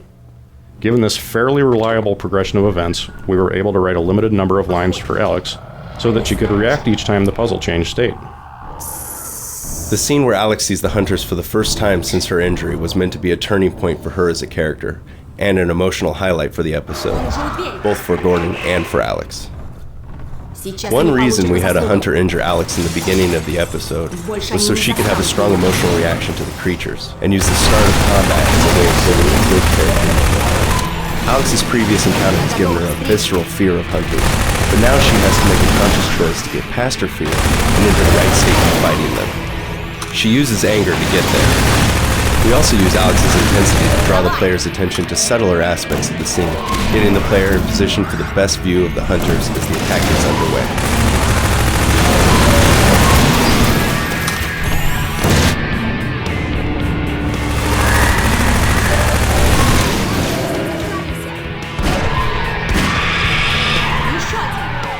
In earlier versions of the Hunter intro, the hunters burst physically into the room by shouldering their way through the door. As the hunter's flechette attack came online, we decided this was no longer appropriate. Now that the hunter had an effective ranged attack, having him burst into the room with you actually put him into his least viable tactical position during your very first encounter, making him seem ineffective and a bit dumb. The current design is intended to showcase his abilities while giving the player the time and space to understand the situation before pushing out into close combat. Oh, the other thing that's so great about acting for video games, and I guess voiceover in general, but for this particular game, is so amazing. I don't have to worry about hitting my mark, or playing to the camera, or forgetting my lines. That's usually my biggest thing. You can see the wheels turning on camera because I'm trying to keep up with my lines. But this, they're all right there, so I don't even have to worry about that, and I can just worry about the delivery, the emotional vibe that needs to come across, and just the sense of immediacy. I don't even have to worry about the words.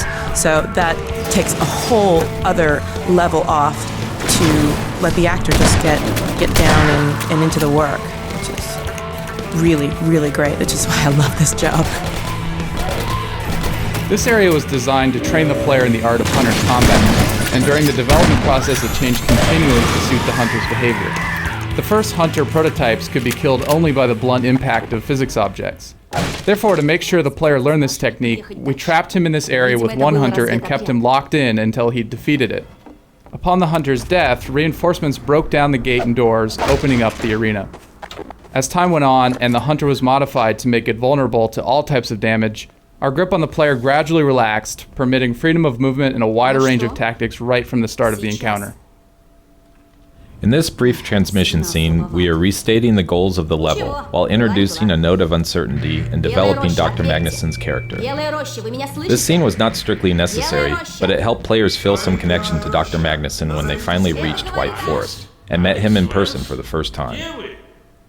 In earlier versions, we tried having the hunters cut the power and interrupt the transmission, but this felt arbitrary. Players were more receptive to this scene after they had solved the power puzzles and survived hunter combat. It feels like a small reward in addition to the simple satisfaction of beating the hunters. Вот беда. Не уверена, расслышал он или нет.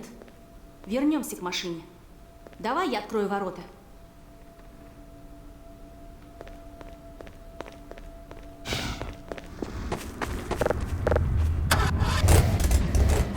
Поехали! Посмотрим. Может, чуть дальше получится вернуться на трассу.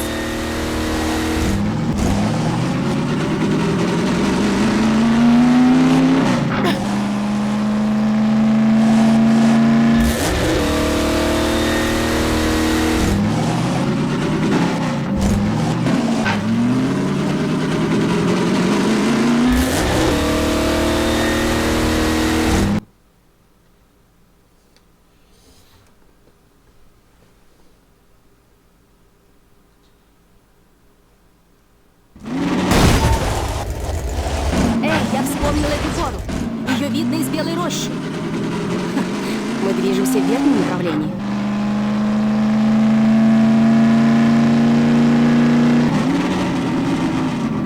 Смотри, это же шлюпка советников.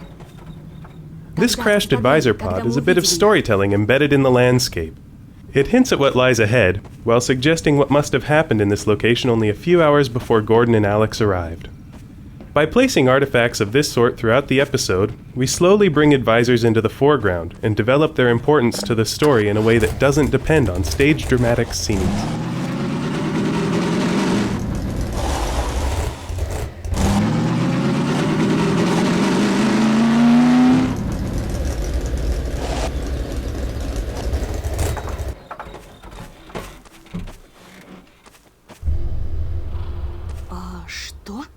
Что это было?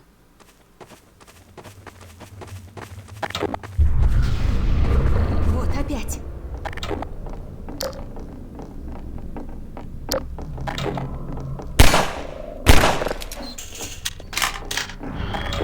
Они должны быть где-то здесь.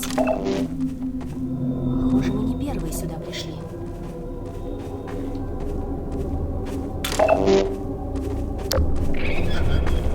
The barn scene was critical both to this episode and to the development of advisors as characters in the series.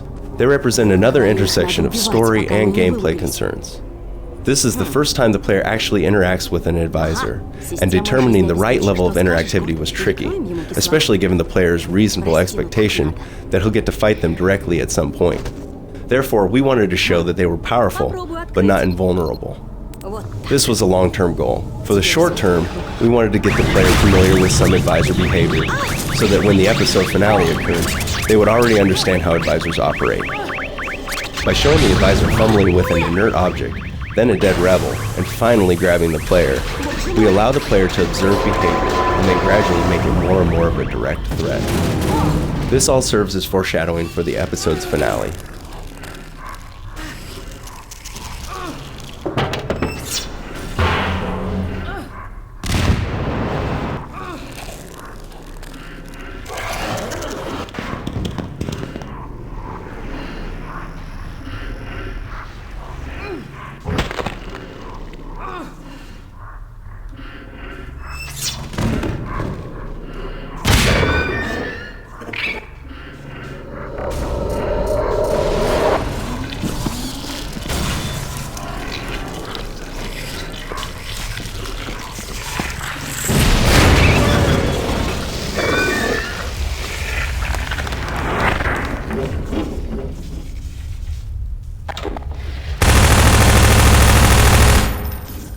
This swirling debris effect uses much of the same underlying technology that powers our other cinematic physics events in episode 2, but with a few important differences.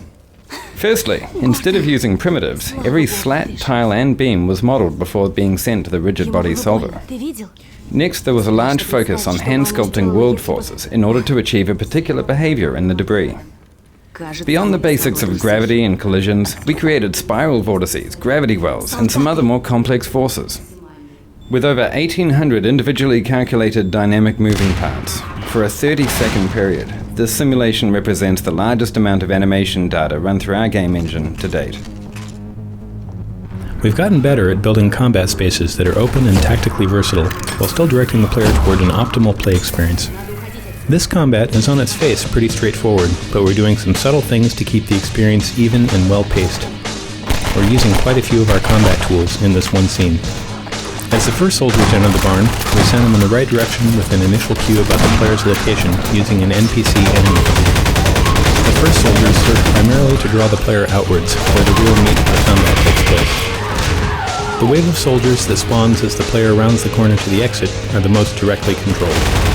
One pair uses assault points to dash across the open ground and flank the player on the right. Others are constrained to hint groups in and around the house across the way, spaced so that the player is hit with an even front of fire, keeping them pinned for a while and encouraging cautious sniping and probing at the windows and doors. The broken down truck gives a vital bit of mid-ground cover as players leave the barn and advance on the house. Finally, as the player leaves the barn, we spawn the reinforcing hunter.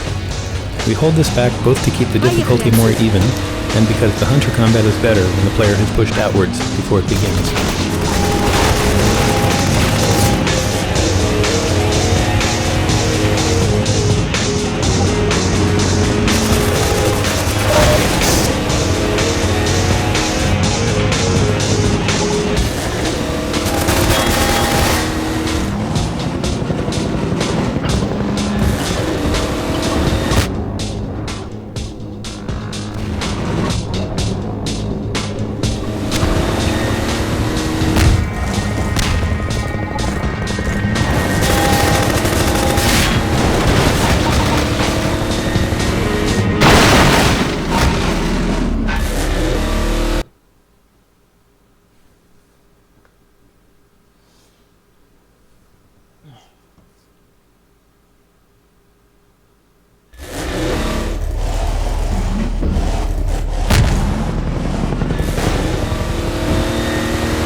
Поехали!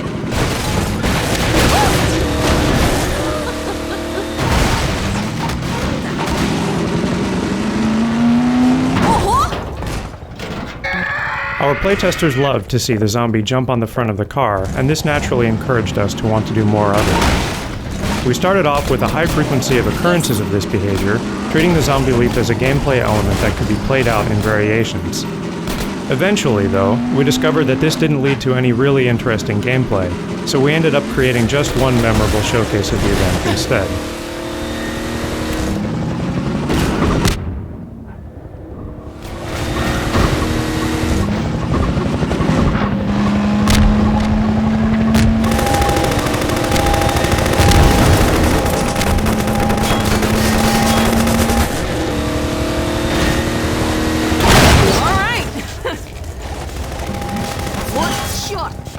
Надо бросать машину.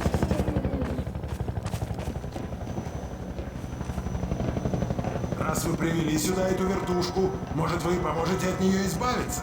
С удовольствием.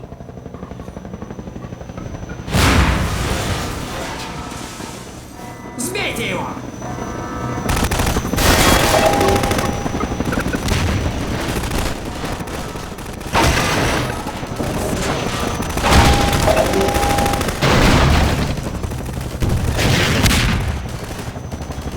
Гордон, я нашла запас медикаментов. Originally, the Episode 2 chopper battle was a classic fight that relied on the use of the RPG. In the meantime, we were experimenting with a completely new way of fighting the chopper, which we had hoped to have ready for Episode 3. The early Episode 3 experiments were so successful that we pulled them straight into Episode 2.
Система жизнеобеспечения включена. Морфий введен.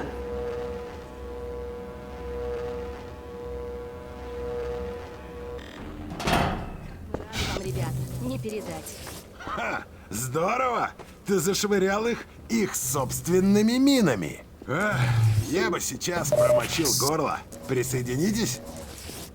Нам надо ехать дальше, но двигатель мертв. У тебя нет чем его починить? Починить? Ха, да у нас тут целая мастерская. Идемте, я вам помогу. И все же приходится отдать должное комбайнам. Они серьезные противники. Умолкни. Мастера своего дела.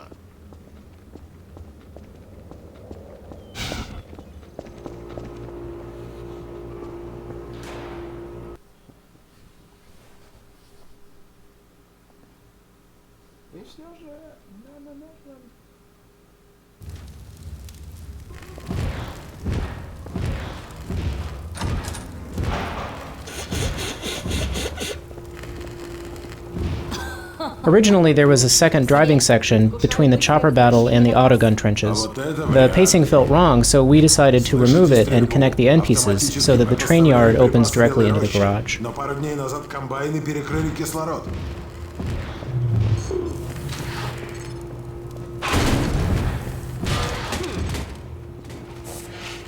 Что скажешь, Гордон? Может, я починю машину, а ты расчистишь нам дорогу? Их притормозили зомби, бредущие из Сити-17. Но вскоре комбайны окажутся здесь. Это только вопрос времени. Если ты готов нам помочь, мы покажем тебе короткую дорогу. Он всегда готов. Да, Гордон? Здесь есть ход, который выведет тебя на ту сторону. У тебя будет шанс ликвидировать пулемет до того, как он засечет тебя и откроет огонь. Удачи с этим пулеметом!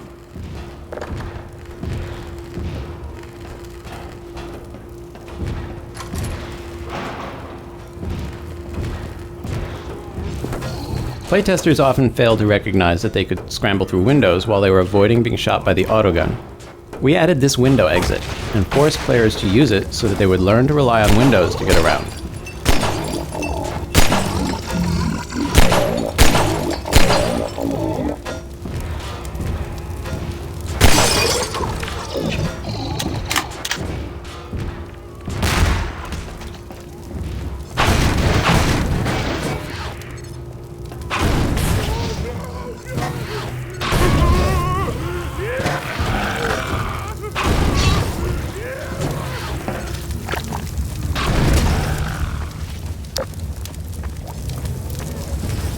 Some playtesters didn't realize that they would need to climb over trucks to navigate around the autogun emplacement, so we added this truck jump early in the level as a form of introductory training.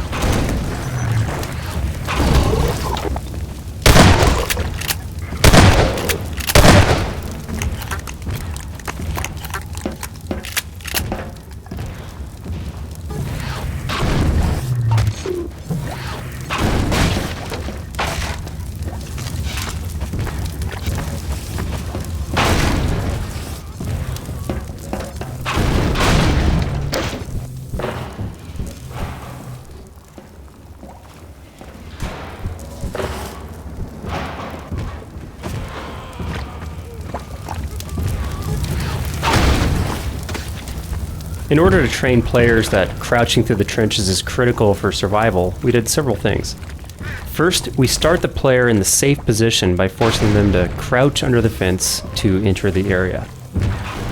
Once inside, they learn by watching the zombies.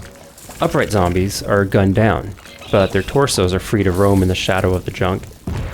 Some playtesters believe that while the guns were busy shooting zombies, they would be able to move freely. To counteract this impression, we increased the number of guns from 1 to 3, making it clear that there was always going to be a gun free to shoot the player.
Zombies serve the double purpose of horror and humor. Here, since we knew where the player's view would be, we added a comical scene of a fast zombie torso running away from a soldier.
The original design for this sequence involved shutting down the cannon by flipping a switch.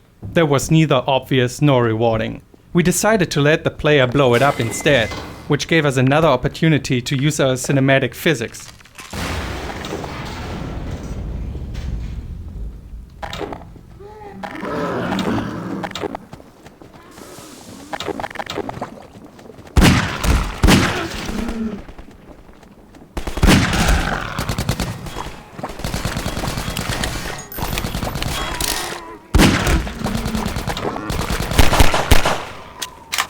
Гордон, можно ехать. Возвращайся и двинем. Once we added the onboard radar to the Strider battle at the end of the episode, we needed to train the player in its use well before they reached that area.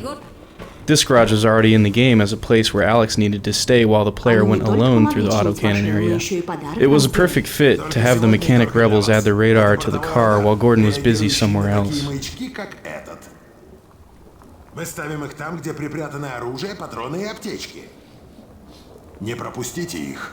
Если на радаре что-то есть, остановитесь и посмотрите. Я расскажу тебе подробности по пути, Гордон. Еще раз спасибо, ребята.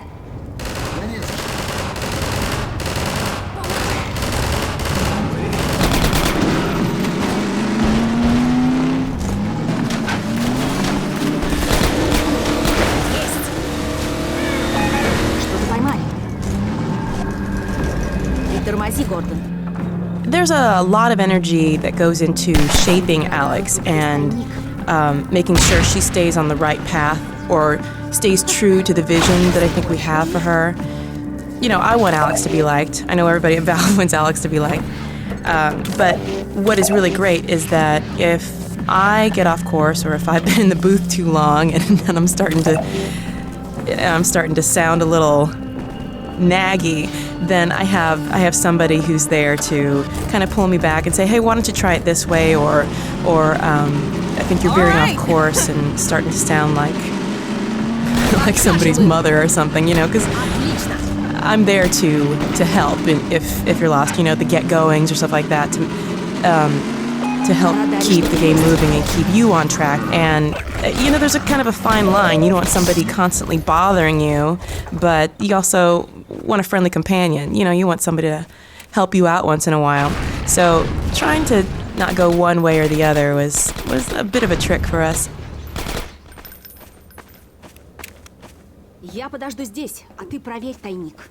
Strong attention to visual design in this room make this unconventional puzzle both intuitive and rewarding. To begin with, the room is sparse, with a reward clearly visible but locked up in the cage. A strange centerpiece draws the player's attention, and the visible switch is obviously a part of the solution.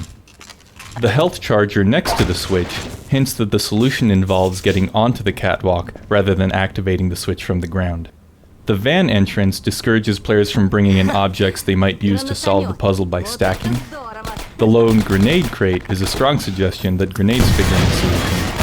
And finally, the corpse in the rafters and the scorch marks on the ground, and the story they tell, provide the most important clue. Эй, отличный выстрел!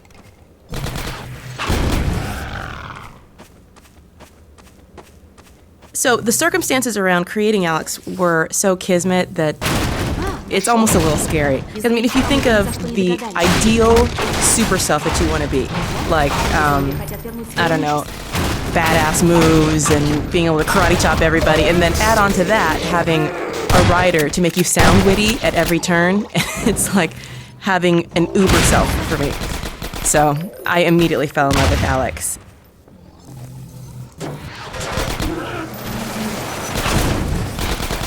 У него граната!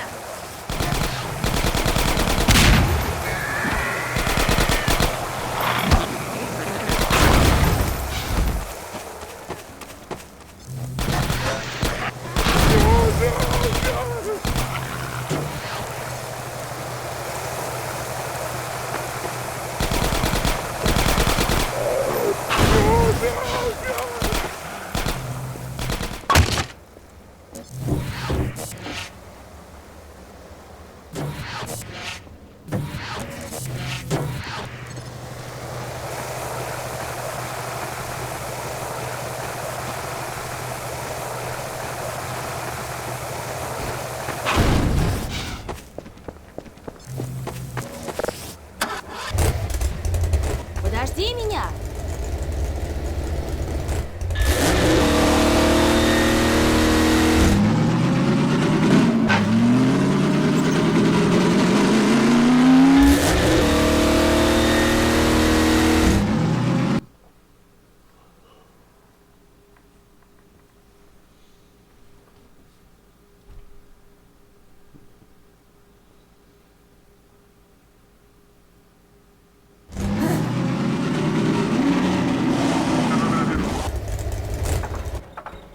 The approach to the White Forest Inn contains a number of elements that set the scene for the coming ambush. The road is blocked by combine walls. A soldier spots you in the distance and radios you in, and 2 hunters run across an opening on the far side of a fence. All these clues are there for the attentive player to spot directly, or to create a sense of growing apprehension in the player who might be paying slightly less attention to the details.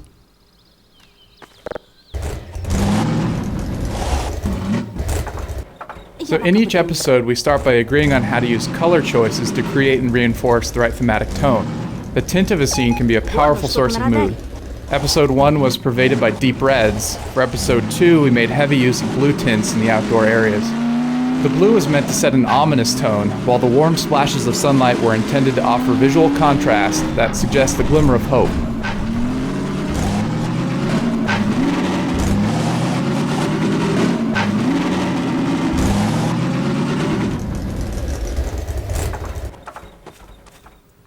A question I get asked a lot is, what is the big difference between acting for stage and film and then acting for a video game? Because this is the first time I've ever done a video game.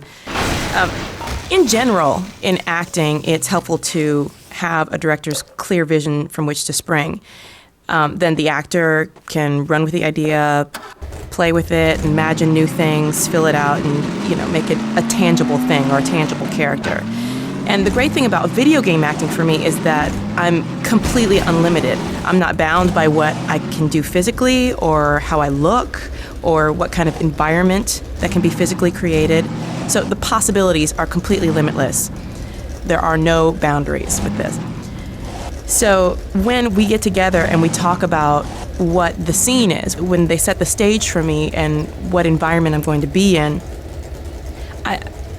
I immediately get a complete high, and I can only imagine that it is something like how somebody gets when they actually see the game, because it blows my mind, the pictures that they paint about where we are, what situations we're in. So we discussed that a little, and then from there, I just kind of go on, I guess instinct is the only way I can really describe it, because I just take what they give for me and kind of volley it back in the way that it comes out immediately.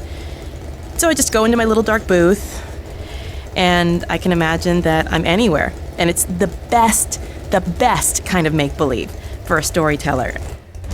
When you just aren't limited.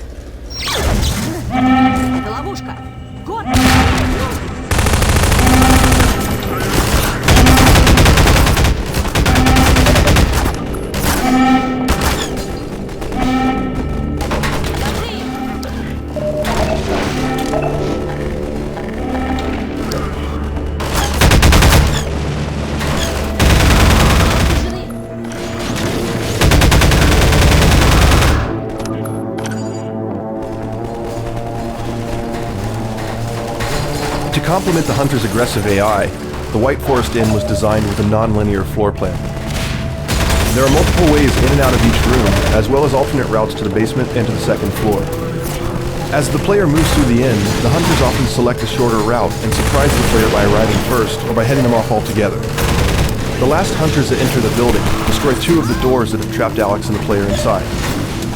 Removing these obstacles opens the entire outdoor arena for combat, allowing the player to choose whether to fight the hunters within the building or take them on outside.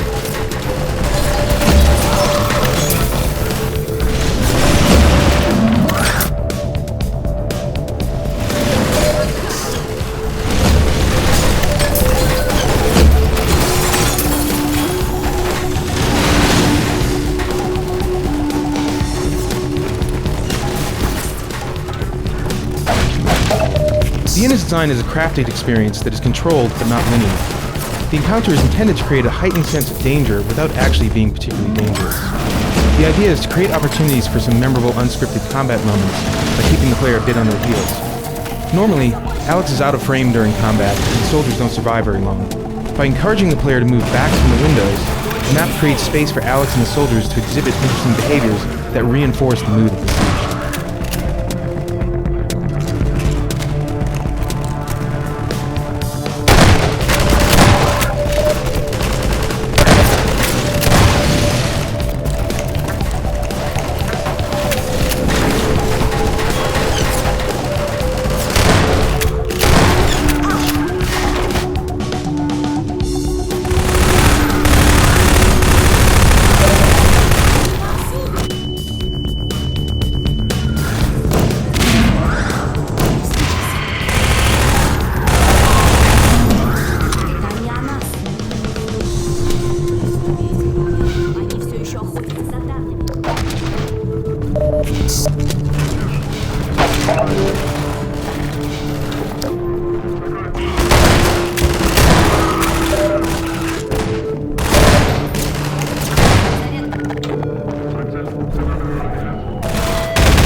Смертельная ловушка.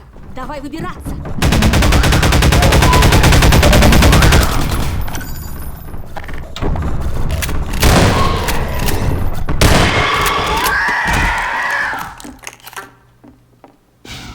Трое сразу. Многовато. Уходим, пока они не прислали подкрепление. One issue with a number of our encounters with the Combine is they don't live long enough for players to experience some of their more interesting AI. Some unique elements introduced here with respect to the Combine are branching assaults, so the soldiers introduced to the field don't take up predictable positions, flexible assault points, so that soldiers can stray in designer-specified locations to establish line of fire or cover, assault progression, feedback system so that soldier advances respond to player actions and skill rather than timing, giving soldiers different tactical roles. For instance, squads in the field distract the player, allowing other soldiers to execute surprise moves not present in our typical frontal assault scenarios. The net effect of these changes is that the soldiers appear to have awareness of the layout of the building that you're trapped in, and a strategy for flushing you out.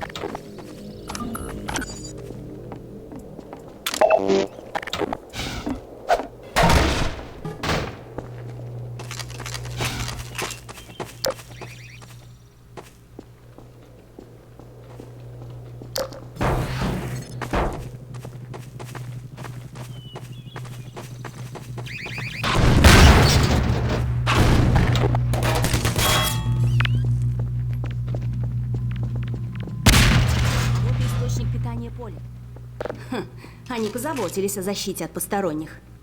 Попробуй отключить щиты, чтобы ты подобрался к реактору.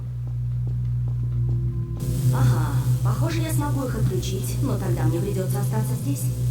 Попробуем. Ой, прости, Гордон. Я не могу тебе помочь. Попробуй выключить реактор сам. Однажды это станет сюрпризом.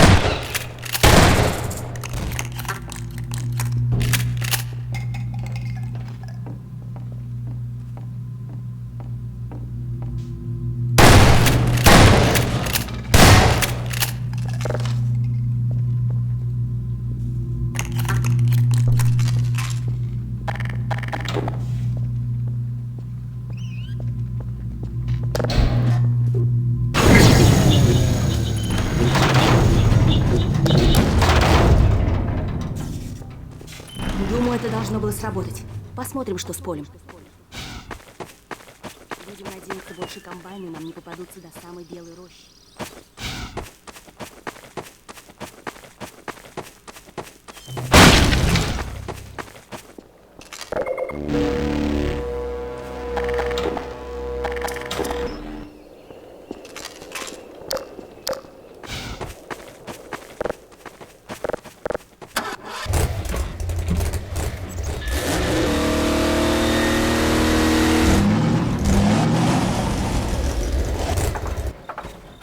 Sometimes, even in an action game, it can be hard to convince players to act like an action movie hero. Here we wanted the player to make a 150-foot turbo jump off the edge of the road and crash into boxes at the bottom. Instead, worried playtesters routinely took the safe way down. To encourage more recklessly heroic behavior, we disguised the easy path and added obvious ramps to clearly communicate this was a legitimate feature of the level.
In the source engine, we use a realistic radiosity lighting simulator to generate lighting detail for the geometry in our game worlds. In previous games using the source engine, shadows were simulated as if cast by totally opaque objects. In episode 2, we needed to render large wooded areas, which required us to modify our shadowing technology to account for the sparse, semi-transparent nature of foliage. With these upgrades to our radiosity lighting simulator, we are now able to realistically illuminate the trees themselves, as well as generate soft, semi-transparent shadows on the environment around them.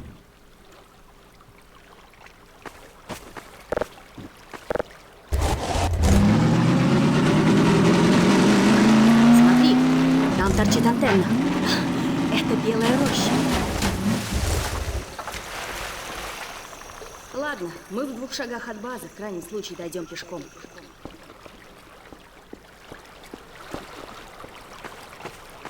The Strider has big parts of him that rip off. He spews goo everywhere. He's a great testbed for new modeling technology and our new particle system. We custom built him just for this sequence. With our episodic process, a lot of new technology comes online throughout development. Since any new technology takes a year or more to really work out all the bugs, we like to look for isolated areas, like this one, where we can test out new things without risking all the things we know already work. We did this with HDR in our Lost Coast demos. Once we're sure we didn't break anything, we can move the features back into general use. Since the Strider worked out really well here, he'll be the new Strider as we move forward, and we'll be applying what we've learned to any new monsters in episode 3. Our main goal with this scene was to create a cinematic battle of the Titans, dog versus a Strider. While we were excited with the earlier implementations, it became obvious that players were uncertain of their role in the scene. Originally, the confrontation built slowly, with dogs squaring off against the Strider. But having such a slow beginning proved problematic. It looked great in the trailer, but didn't play well in the game. Instead of the slow build, we decided to send Dog straight into action. He makes a grand entrance, jumps on the Strider, and the fight is on. The quick start helps to grab the player's attention instead of giving them too much time to worry about what they ought to be doing. Alex's robot dog is cobbled together from spare parts, all of which are in various states of disrepair. For episode 2, we chose to use shading techniques to improve the look of Dog and better convey his scrapyard origins. Along with upgrades to Dog's texture maps, his shader now uses a combination of Phong shading and environment mapping to increase the apparent detail and diversity of materials, from rusty bolts to the damaged metal flaps salvaged from a combine scanner. Racing Dog to the base was not a preconceived plan. It was born out of testing the level over and over, and repeatedly trying to keep up with Dog as he ran to the base. This was sufficiently fun for us that we began to figure out ways to encourage players to do it too. Похоже, нам опять нужна твоя помощь. Не возражаешь?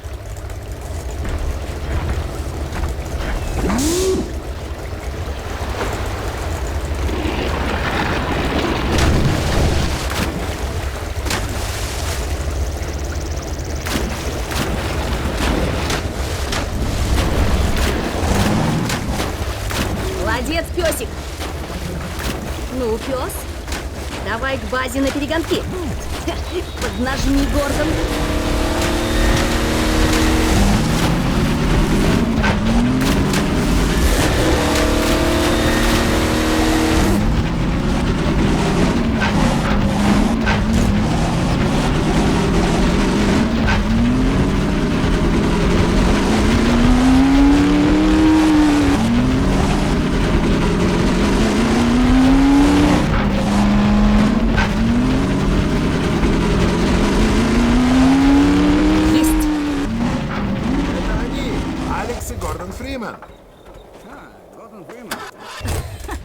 А мы быстрее. Пустите нас. Эй, пустите их! Спасибо. Мы так и поняли, что это вы, когда пес встрепенулся и помчался я была куда-то. рада ему как никогда в жизни. Вот мы и в Белой роще. Мы успели вовремя. Наконец-то мы в безопасности.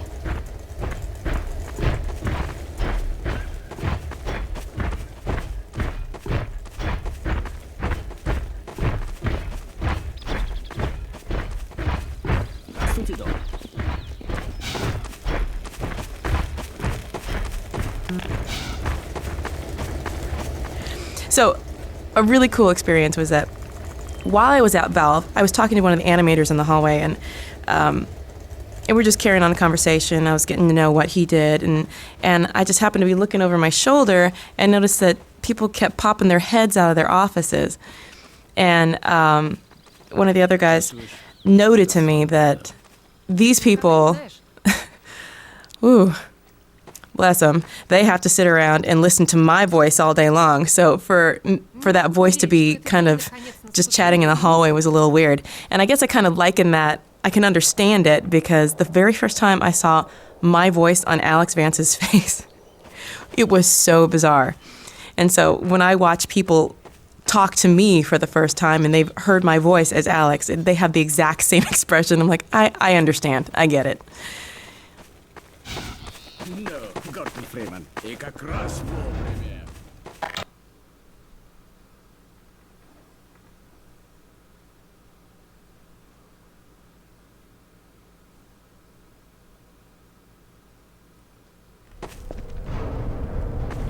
Алекс, доктор Фримен, сюда!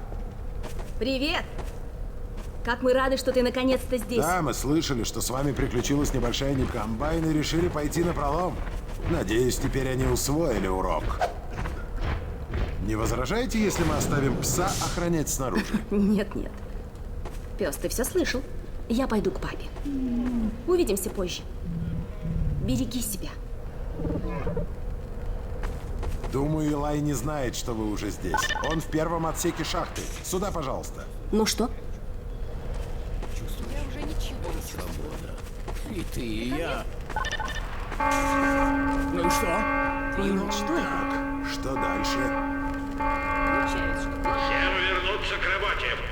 Очередная ложная тревога во втором отсеке. Идем на прогулку? Узнаю доктора Магнусона. У нас здесь дела. Так, ты когда-нибудь держал в руках АВ-2? АВ-2? Нет. Вот АВ-3, да. АВ-3 не существует в природе. Вот видите? А в сети каждый второй ходил с АВ-3. Нет. А вот и да. Ничего подобного. Ты знаешь, чем хорош альтернативный режим АВ-2? Убивает охотников наповал. Как вы в сети убивали охотников? Мы заняты, док. Ну уж не из винтовки, это факт. Мы сворачивали им шеи голыми руками. Я их десяток, а то и 2 в день складывал. Значит, когда придет твоя очередь идти в патруль, будешь бросаться на охотников с кулаками? Я в патруль не пойду. Я радист. Эх, с меня хватит. Иди отсюда. Тебе не нужен этот урок, а я не стану продолжать, пока ты здесь. Нет уж, я послушаю. Честное слово, лучше уходи.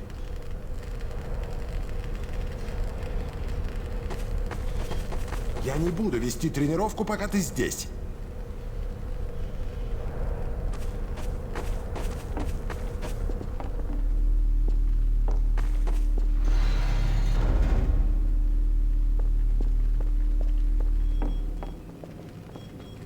Эй, Гордон, ты пришел. Папа! Алекс! In sketching out the scenes for the episode, we noticed a lack of interpersonal conflict between the characters who had survived from Half-Life 2. Alex, Eli, and Dr. Kleiner have a lot of affection for one another, as you will see in many of the scenes. And while we all value the benefit of strong, positive relationships, we were happy to have Dr. Magnuson around to get irritated by all the hugging. It means a lot to me to have multi-ethnic heroine. When I was growing up, that didn't happen a whole lot. I mean, maybe Storm from X-Men, I don't know. But it wasn't commonplace. So to have someone that's my type be in that kind of position is really, really amazing. I mean, I think it's a popular trend now, but that wasn't always the case.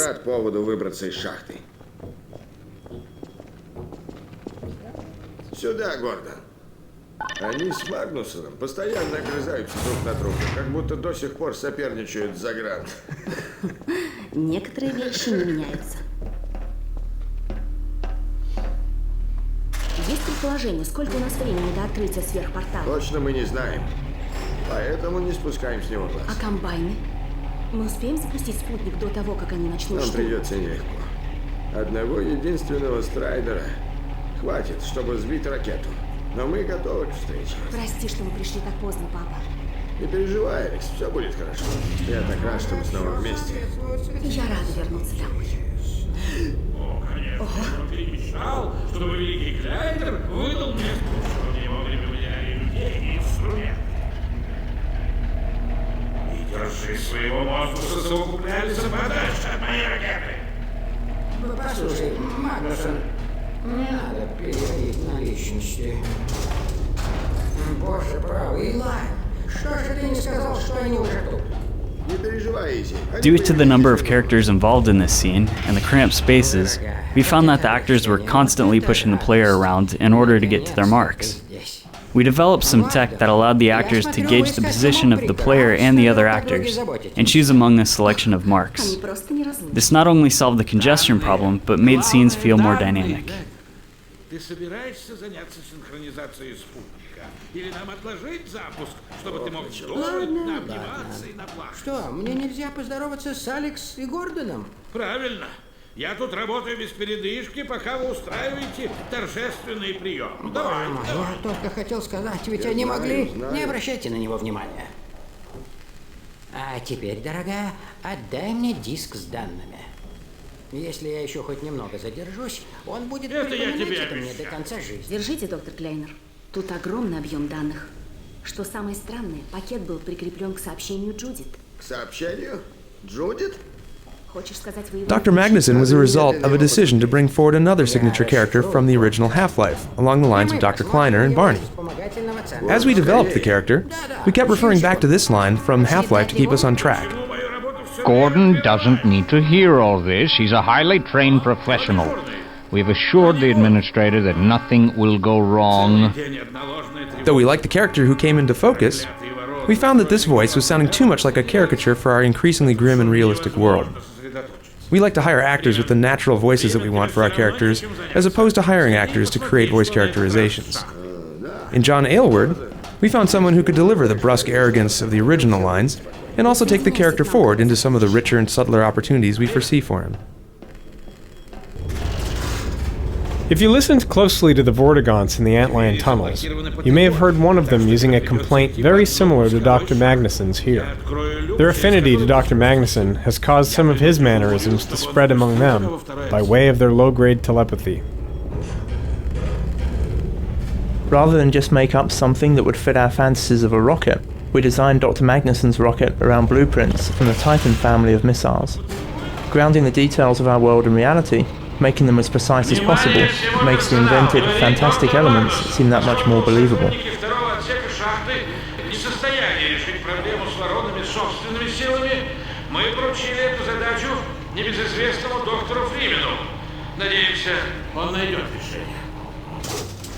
Тем временем я жду от персонала шахты объяснений по поводу того, почему они не могли сделать этого самостоятельно. За внимание. We intended White Forest to offer a change of pace from the constant action that preceded it. A few moments to reunite with old friends and get to know Dr. Magnuson. A breather before the big battle ahead. However, our first version of the sequence was a logjam of long, talky scenes. Gordon and Alex stood around listening to Kleiner and Magnuson argue at the top of the silo, then rode an elevator to the bottom of the shaft while Dr. Kleiner lectured them about rockets and satellites. They wandered into a control room to watch Dr. Mossman's transmission, and then hatched a plan to get her back. We knew we were in trouble when even the authors of the scene were bored, and no one had the patience for the revelations that followed. We divided the sequence into a number of smaller pieces that could be interleaved with solitary exploration and some combat. This required rebuilding the path and moving the control room upstairs, where the transmission scene became a reward for surviving the secondary silo.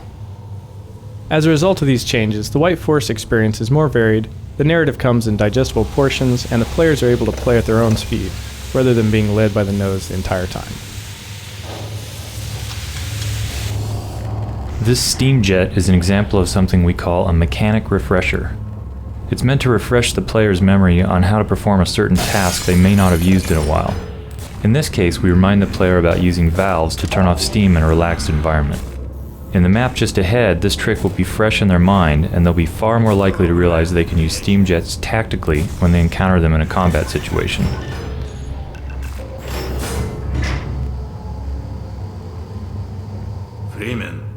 In Half-Life 2, when we first decided to make Vortigaunt ally characters, We played around with having a prominent Vortigaunt companion. Because of their bowed posture and semi-servile manner, this individual was dubbed Heap, after Dickens' character Uriah Heep. In episode 2, we named the prominent Vort at White Forest Base Uriah. In episode 3, we'll find out Dickens' unused middle name for Uriah Heep. Originally created as a minor background character, the Vortigaunt lab assistant, known internally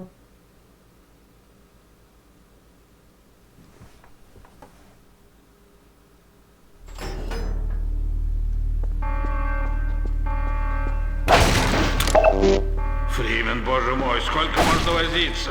Шум не дает мне сосредоточиться. Никогда еще не встречал столь наглых пернатых. Что это?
One of the main goals for Hunters was to make the player feel he was vulnerable wherever he might hide. This arena in the secondary silo became our testbed for improving the Hunter's close combat behavior. A classic combat space, featuring multiple exits and many possible paths, we tuned it for a strong cat-and-mouse gameplay experience. While players have many options for escape, the map is designed so that Hunters will never completely lose them, but always be able to pursue and flush the player out of hiding.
Level designers and artists now have the ability to create unique effects as needed, for gameplay or to add dynamic life to a level.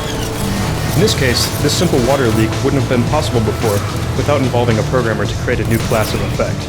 Thanks to the new particle system, unique effects like this are easily created as needed, without any programming. This leak adds a visual point of interest to the area and also blocks direct line of sight into the nearby corridor, without blocking the space itself. These effects can be placed and controlled within levels, attached to animation events of characters, or called by code. Allowing particles to be attached to objects in the world, emitted from a model's hitboxes, or locked to bone positions, allows them to serve a wide variety of functions, such as the new Vortigaunt beams or the burning effect of a zombie. We hope this feature will allow level and mod authors to create a wide variety of effects quickly and easily to suit their purposes.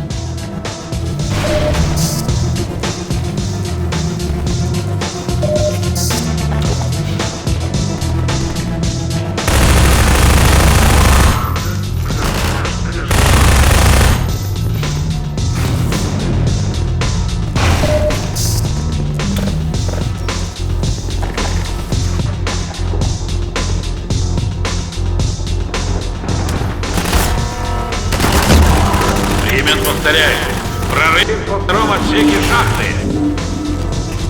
Тебе доверено изолировать отсек.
Ты меня вообще слышишь? Тебе доверено изолировать отсек.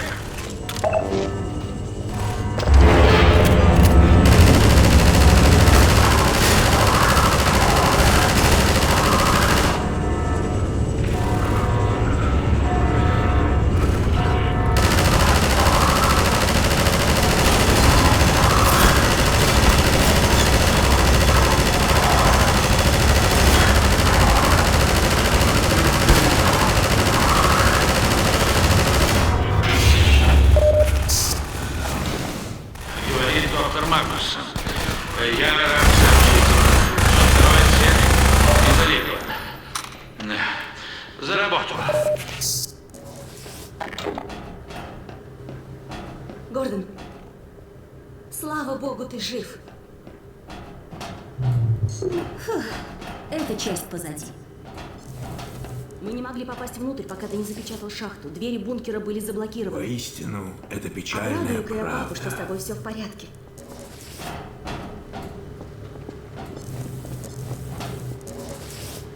Папа? Да, Алекс. Все хорошо? Гордон не пострадал? Все в порядке, папа. Благодаря Гордону база в безопасности. Чудно, чудно. Мы готовы смотреть передачу, Джудит. Мы сейчас подойдем. Пускай Фримен следует за нами.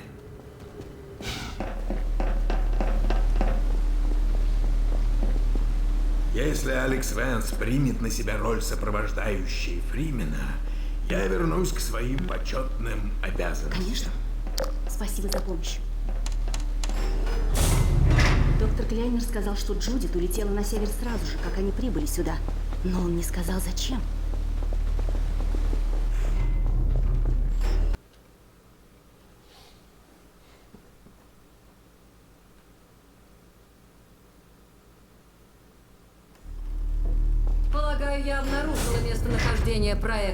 So a lot of times we'll try a line in several different ways, like set a different mood for a different scene, or maybe just do a different take on a line.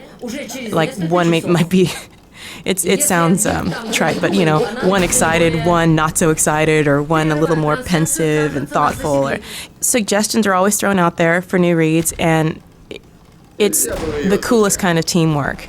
It's not just here's your script, go. It's let's work this out. Let's find the middle ground, and everything is always pliable. You know, if it's not working, maybe we'll go back and do an instant rewrite or something, and for me, that's creative heaven.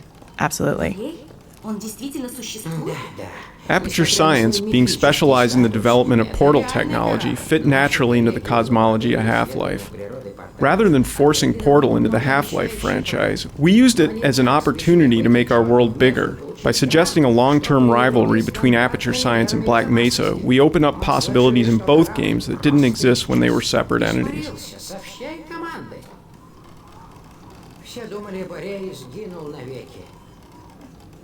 Лучше бы он сгинул. Да, но теперь мы сможем использовать его против комбайнов. Использовать? Да его надо уничтожить. Но подумай о том, какой это козырь для человечества. Таким мощным оружием нельзя Черная Меза так разбрасываться. ничему тебя и не научила? Такую мощь невозможно контролировать. Илай, риск, конечно, есть, но у нас в руках координаты, чертежи, радиочастоты. Со стороны доктора Моссман было очень умно зашифровать их в этом сообщении. Значит, она все еще жива. А если ее схватит комбайн, они вытянут из нее все, что ей известно, полностью разрушив мозг. Но вовсе не обязательно, что... Я не стану полагаться на случай. Я лечу за ней. Папа! Илай, если и может быть что-то хуже, чем пленение Джудит, это твое пленение. Пускай она что-то знает об Арее, но в твоей голове все планы сопротивления. Папа, доктор Кляйнер прав. Мы с Гордоном отлично справимся. Мы вернем ее. Кляйнер? Почему данные еще не расшифрованы? О нет, данные. Магнусон, я тружусь в поте лица. Осталось Если ты ждешь совсем немного. разрешения от комбайна, скоро они лично прибудут, чтобы тебе Я его постараюсь передать. как можно скорее. Вернусь, как только все будет готово. Папа, что с тобой? Хватит. Я не позволю, чтобы это повторилось.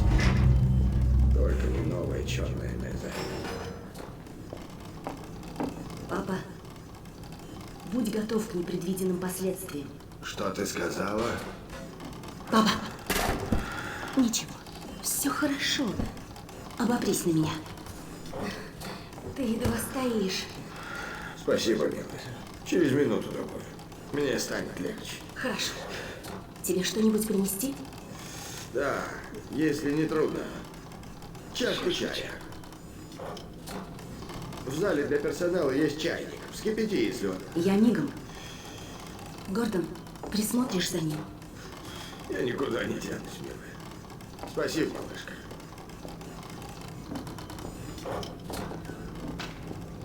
Непредвиденные последствия. Последний раз я слышал эти слова в черной Мезе. Ты вошел в испытательную лабораторию, и вдруг он прошептал их мне на ухо. Ты знаешь, о ком я говорю. О нашем общем друге. Когда он принес кристалл, я понял, что испытание надо остановить, но не остановил. В тот день мир рухнул в тартарары. А теперь он использует мою девочку, говорит ее устами. Будь он проклят. Мне следовало знать, что он спас ее из каких-то чертовых личных соображений. Гордон, мне столько надо тебе рассказать. Между нами, наконец-то, у нас есть возможность. Держи. Все в порядке? Конечно, милая. Наши планы меняются. Мы не сумеем произвести запуск, пока эти страйдеры... О, простите, что прерываю ваш чаепить. Если желаете, я подожду, пока вы закончите. Все в порядке, детка. Фримен, кажется, я нашел тебе идеальное применение. Идем. Скорее. Поговорим потом, Гордон. Я вас догоню.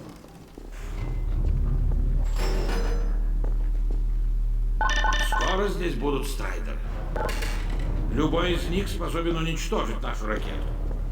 This whiteboard art went through several iterations, from highly stylized to absurd, through to something we believed we could ship. Я передаю судьбу Белой Рощи и мое новое гениальное оружие в твои руки. The Strider Buster, or Magnuson device, started life as a Half-Life 2 weapon called the Hopwire. This was a weapon that would leap into the air and create physical connections via ropes to the surfaces around it. Once attached, the ball would be suspended in the air, ready for action. We never shipped that weapon because it wasn't generally usable enough in our environments, especially outdoors. One side experiment created the black hole hopwire that the mod community found in episode 1's code. You can still find videos of this in action on YouTube. The black hole version created a true physical vortex that sucked anything near it into an incredibly dense singularity. This created a small dense block comprised of all the mass and matter the vortex had collected, which the player could then pick up and hurl at enemies. We returned to the Hopwire for episode 2, where we thought we could use it to tie the Strider's legs together and make it trip. But the mechanic of hurling and attaching the Strider Buster was more fun for players, so we moved the weapon in that direction.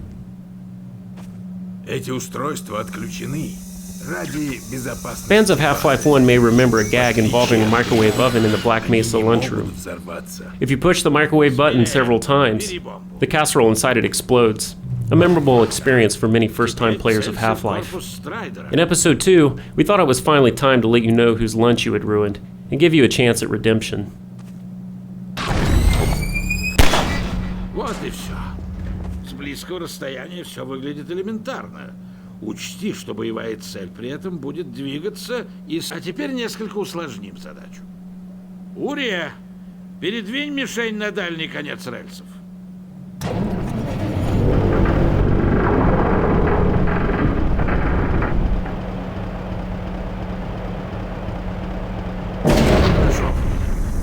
Попробуй теперь.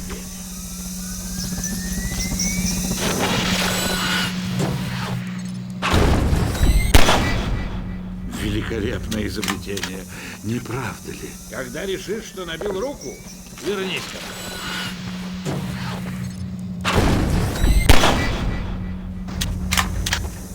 Обрел уверенность. Твоя машина заправлена и готова ехать. В каждой постройке долины есть такой мини-портал, так что бомб у тебя будет предостаточно. Мне пора вернуться к ракете.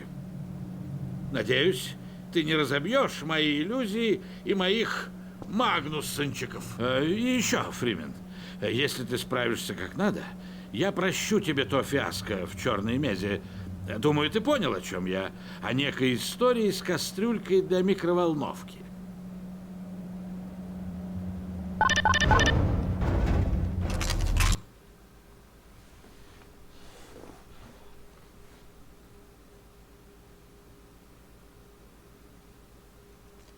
Доктор Фримен, посмотрите. Я позволил себе немного усовершенствовать вот здесь. Здесь я соорудил полочку для устройств Магнусона. We wanted players to use the car as much as possible, both to move around the valley quickly and to run over the hunters as a quick and satisfying way of killing them. To encourage this, and to help with orientation problems, we added radar to the car, which indicated the location of enemies. This made the car a more valuable tool in the battle, and solved the navigation problem once and for all. One problem we faced in this map was that players would abandon their car in the heat of battle, and not be able to find it later. Given the time pressure and large scale of the map, some of these players couldn't succeed in protecting the base on foot. To address this, we started by adding flashing hazard lights to the car, which helped when the car was in view, but we still saw players lose the car among the trees or behind hills. Eventually, we added a vehicle locator to the player's HEV suit, so players could find the car wherever it was.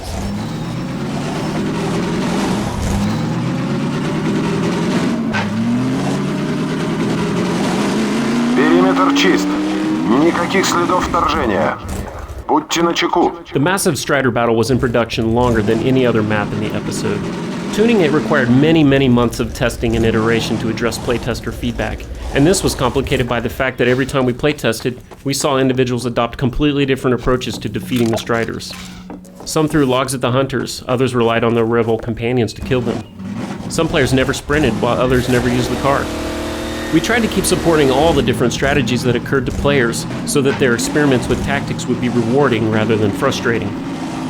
Meanwhile, we had to make sure the Strider and Hunter behaviors were consistent, and balance the experience so that it would be great for all different playstyles at every skill level. Before we create any final art, we use placeholders to see if the gameplay is working, and to figure out the proper dimensions and shapes for the model. In this level, we used an old pumpkin model as the placeholder for the Magnuson device. After we decided that the gameplay was fun and the pumpkin worked well, a proper model was created using the pumpkin as a template. Players under pressure can overlook basic tasks, so we try to make the important ones foolproof. On this map, players often forget to check their health level, but rarely forget to seek out Magnuson devices. We narrowed doorways and set health supply racks right by the entries, so that players rushing in to get explosives would find themselves automatically picking up vital supplies. Episode 2's rocket defense battle was the largest and most non-linear combat experience we had built. It was also the first combat we created that required the use of a vehicle to move from battle to battle. Our design goal was to give players a broad directive, protect the rocket from incoming striders, and let them decide how to accomplish that. Playtesting revealed a number of challenges that we had to overcome, as the free-form nature of the map led to huge variation in success for different players. Small differences in skill or tactics radically changed the difficulty of the experience for players. In response, we had to continually tune all aspects of the experience to support the wide variety of tactics and skill levels demonstrated in playtests.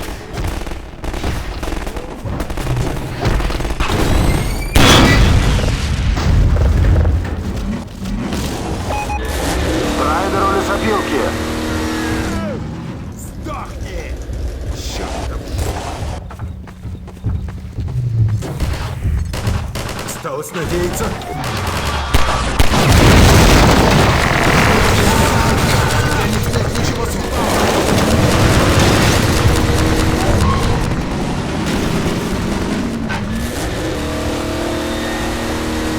Здесь есть липучки, Фриман.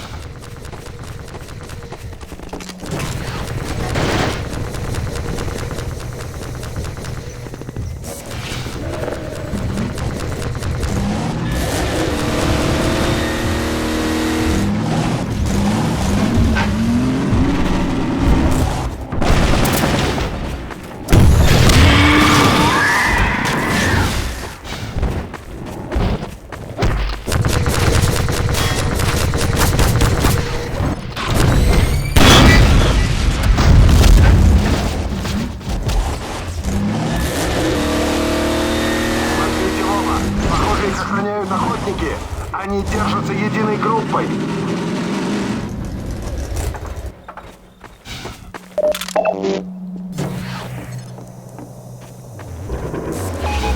Страйдер у водонапорной башни. The hunter's escort behavior includes specific formations and flanking strategies. This environment was designed specifically to enhance those behaviors by providing cover and visually interesting paths. In this way, the environment reinforces the design of the hunter as stealthy, aggressive, and intelligent.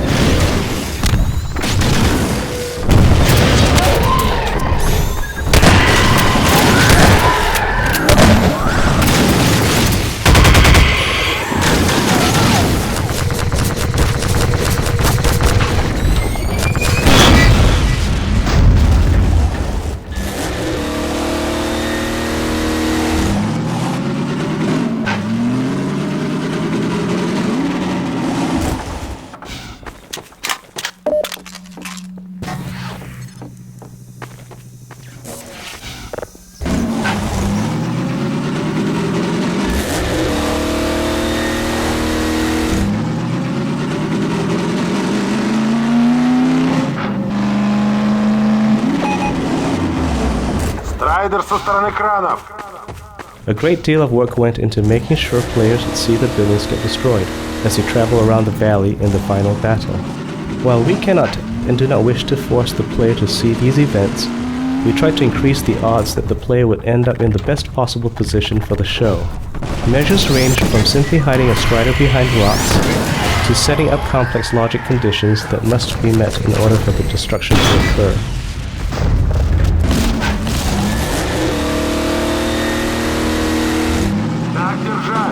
Вы почти всех уничтожили. Здесь есть липучки,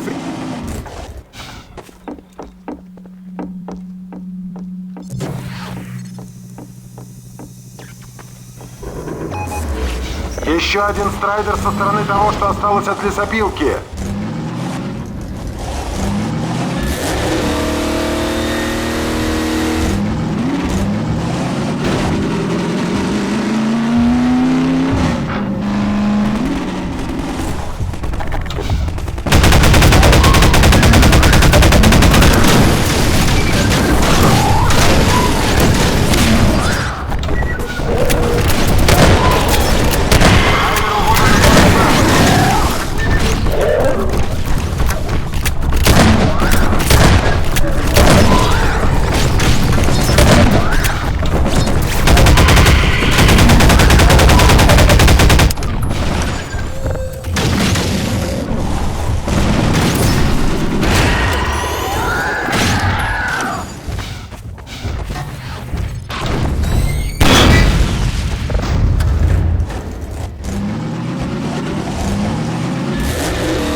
Еще страйдер у водонапорной башни.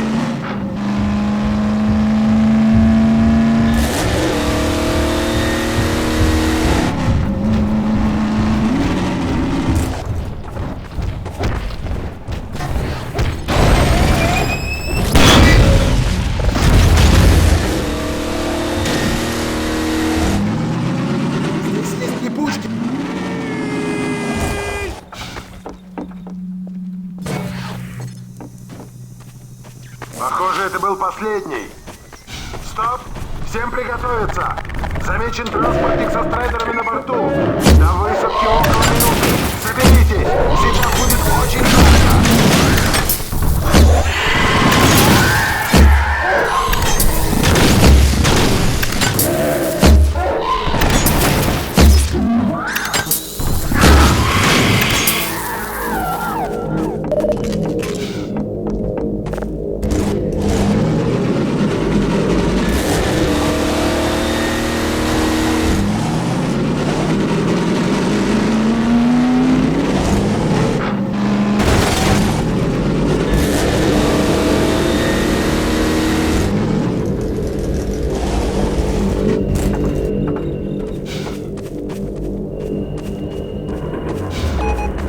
Страйдер со стороны кранов!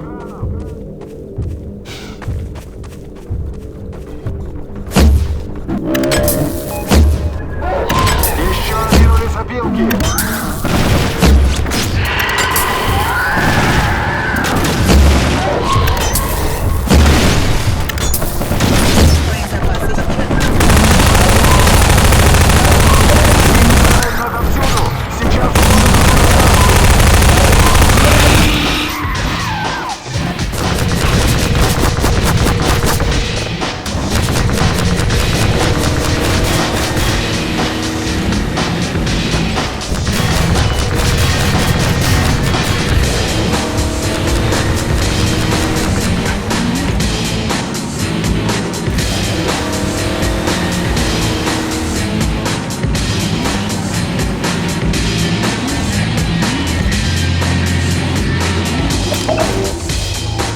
We made some small changes to our autosave system as a result of tuning the final Strider battle.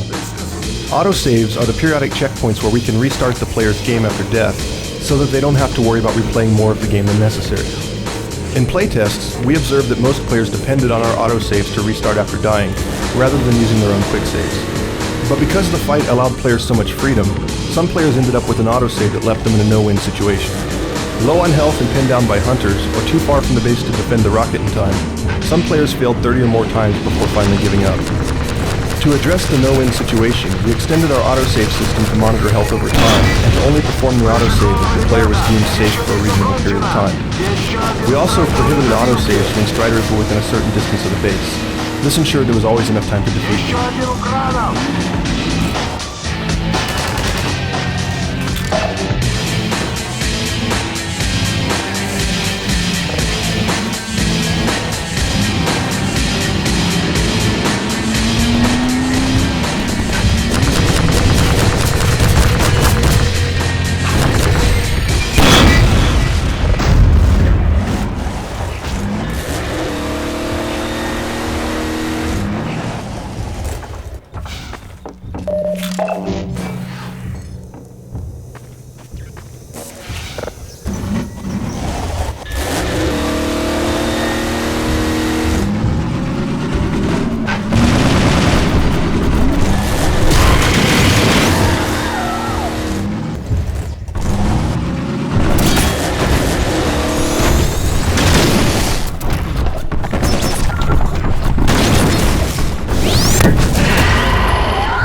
Получилось!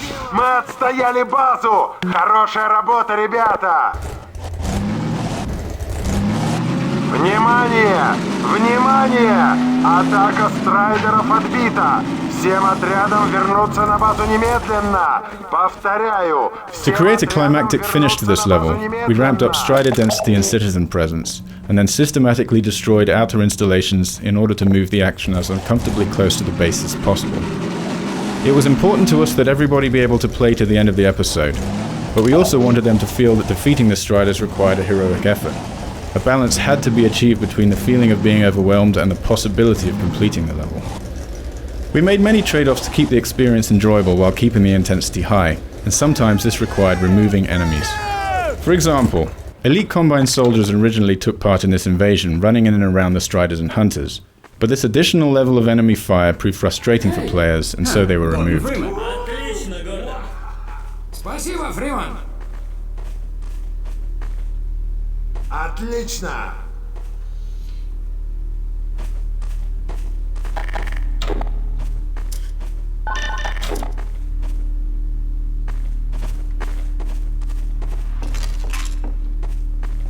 Ого, Гордон, ты был великолепен.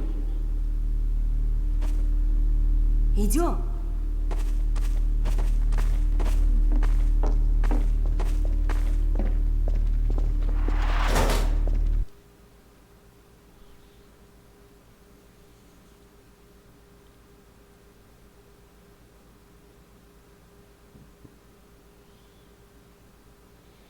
Почти готовы к запуску. Портал готов открыться, но доктор Магнусон уверен, что мы успеем это предотвратить. Поисковый маячок, это тоже можно вычеркнуть. Вспомогательное оборудование... Подожди минуту. О, Фримен. Я вижу, устройства Магнусона сработали безупречно. Я чувствую необходимость лично поблагодарить тебя за спасение моей ракеты. Так что... Спасибо. Довольно болтовни. Пора запускать ракету. Мне на миг показалось, что он тебя обнимет. Идем в центр управления. It constantly amazes me how many people are involved in creating her because everyone who is involved seems to have the same vision for her. And for so many people to have one mind about a character, it blows my mind. I mean, very rarely do I get a piece of direction or script that doesn't ring true to how I feel about Alex and vice versa. And strangely enough, as soon as I try something out and something doesn't ring true, I'm usually not the first person to say it, even though I might be feeling it, somebody else will say it. And it's just, I guess, a testament to how in tune everybody is about what kind of person Alex is and what she would do, what she wouldn't do, and, you know, what kind of girl she is. Груза превышает норму почти на 5 килограммов. Нет смысла из-за этого откладывать старт. Мы тут. Наконец-то. Гордон. The launch of Magnuson's rocket ties directly into the rocket Gordon launched at Black Mesa. Here, the portal satellite array that opened a gate to Zen in Half-Life 1 has been repurposed to shut the Combine out. This is just another example of the way we constantly try to weave the old threads of the Half-Life story into the new episodes. Полагаю, мы готовы начать автоматический запуск. Оставим эту честь Гордону. Я нисколько не возражаю. Гордон, твой выход. Створки шахты открыты.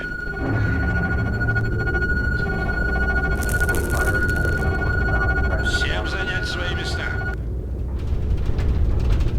Подать топливо в главные двигатели. Приготовиться. 10 секунд. 9, Начинаем запуск.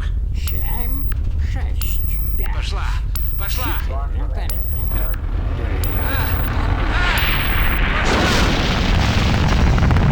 Летит! А и правда летит. Еще как летит. Да! Невероятно. Выдох. Рано праздновать победу. Надо вывести спутник на заданную высоту и транслировать сигнал. Совершенно верно. Время уходит.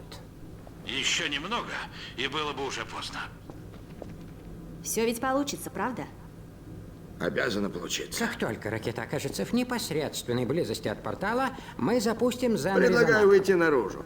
Люблю наблюдать фейерверк на открытом воздухе. Это будет невероятное зрелище. Нам с Магнусоном нужно снимать показания полета. Вы не хотите нас проводить? Разумеется, как только освобожусь. Ни за что не отпущу вас, не попрощавшись как следует. Хорошо. Ловлю вас на слове.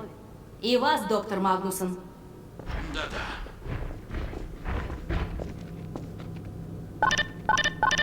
Мы догоним тебя, милая. Гордон, послушай Нас, меня. вот ты где. Чем дольше я о нем думаю, тем больше оно не дает мне покоя. Это Борей, вне сомнений. Не обманывайся. Его нельзя извлекать на свет Божий. Его необходимо уничтожить. Любой ценой. Ну где же вы? Все пропустите. Уже идем. Гордон, спасибо за все. За Алекс, за всех нас. Я горжусь тобой, как гордился бы собственным сыном. Когда ты вернешься, нам о многом надо будет поговорить. Да где вы?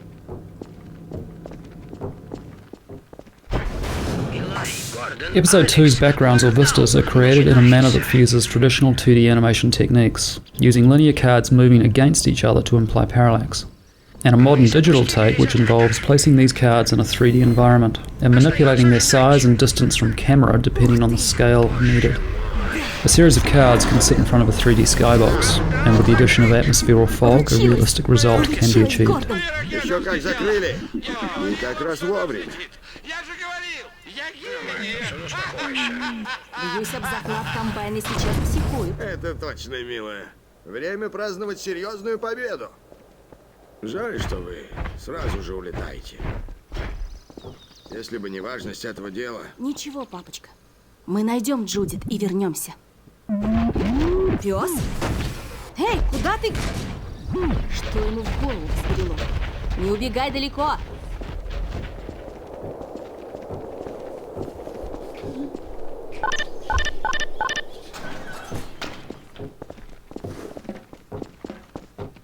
Developing the Half-Life episodes allows us to steadily flesh out the details in an ongoing cosmic struggle. Most of this conflict remains far in the background, but little by little, we are able to bring new elements up front. One of our goals for Episode 2 was to fully develop the grub-like advisors, first glimpsed in Half-Life 2.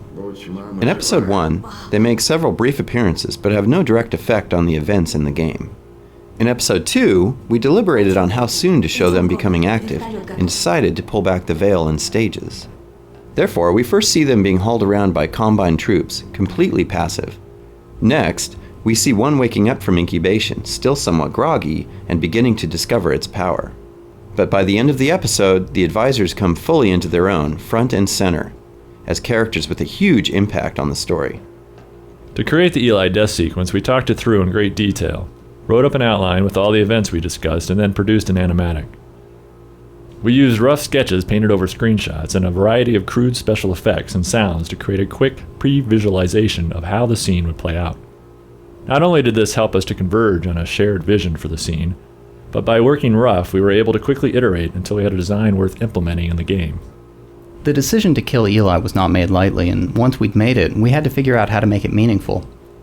We'd already established Eli's frailty as well as his importance to the Resistance and Alex's devotion to him, so from a narrative point of view, the impact of his death seemed obvious.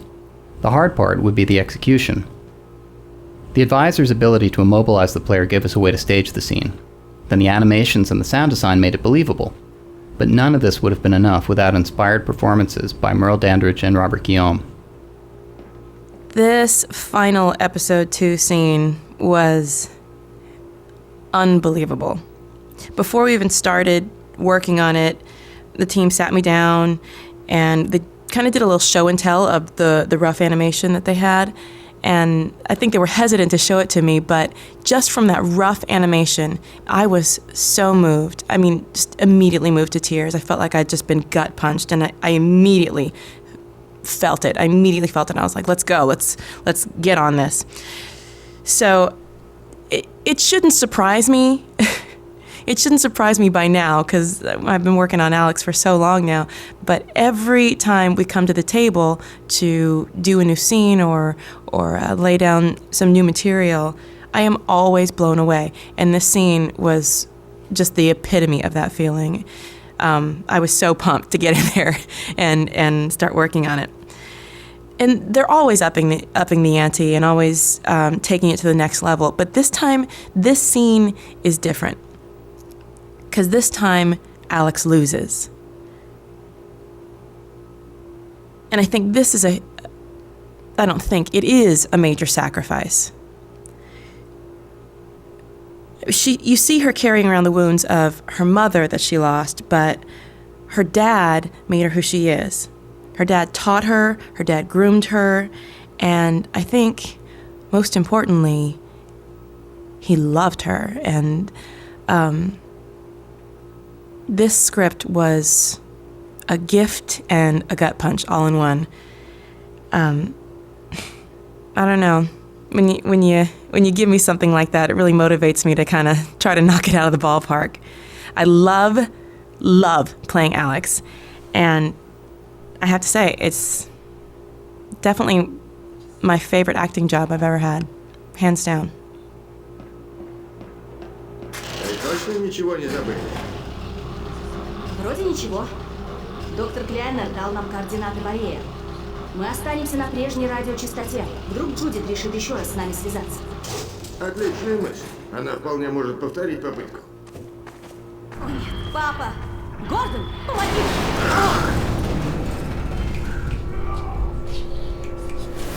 Папа! Алекс! Папа! Беги! Послушай, этот корабль должен быть уничтожен. Чего бы это ни стоило. Уничтожен! Нет! Папа, берегись! Нет! Папа! Папочка! Черт возьми, отпусти его!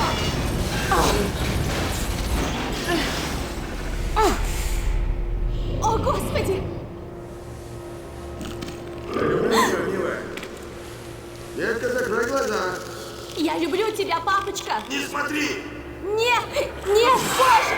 Нет! Нет! Гордон! Пёс!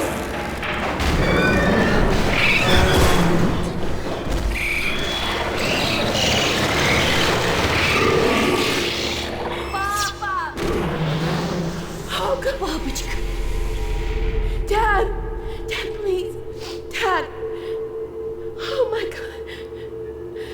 No! No! Oh my God! Dad! No! Don't leave me!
Добрый.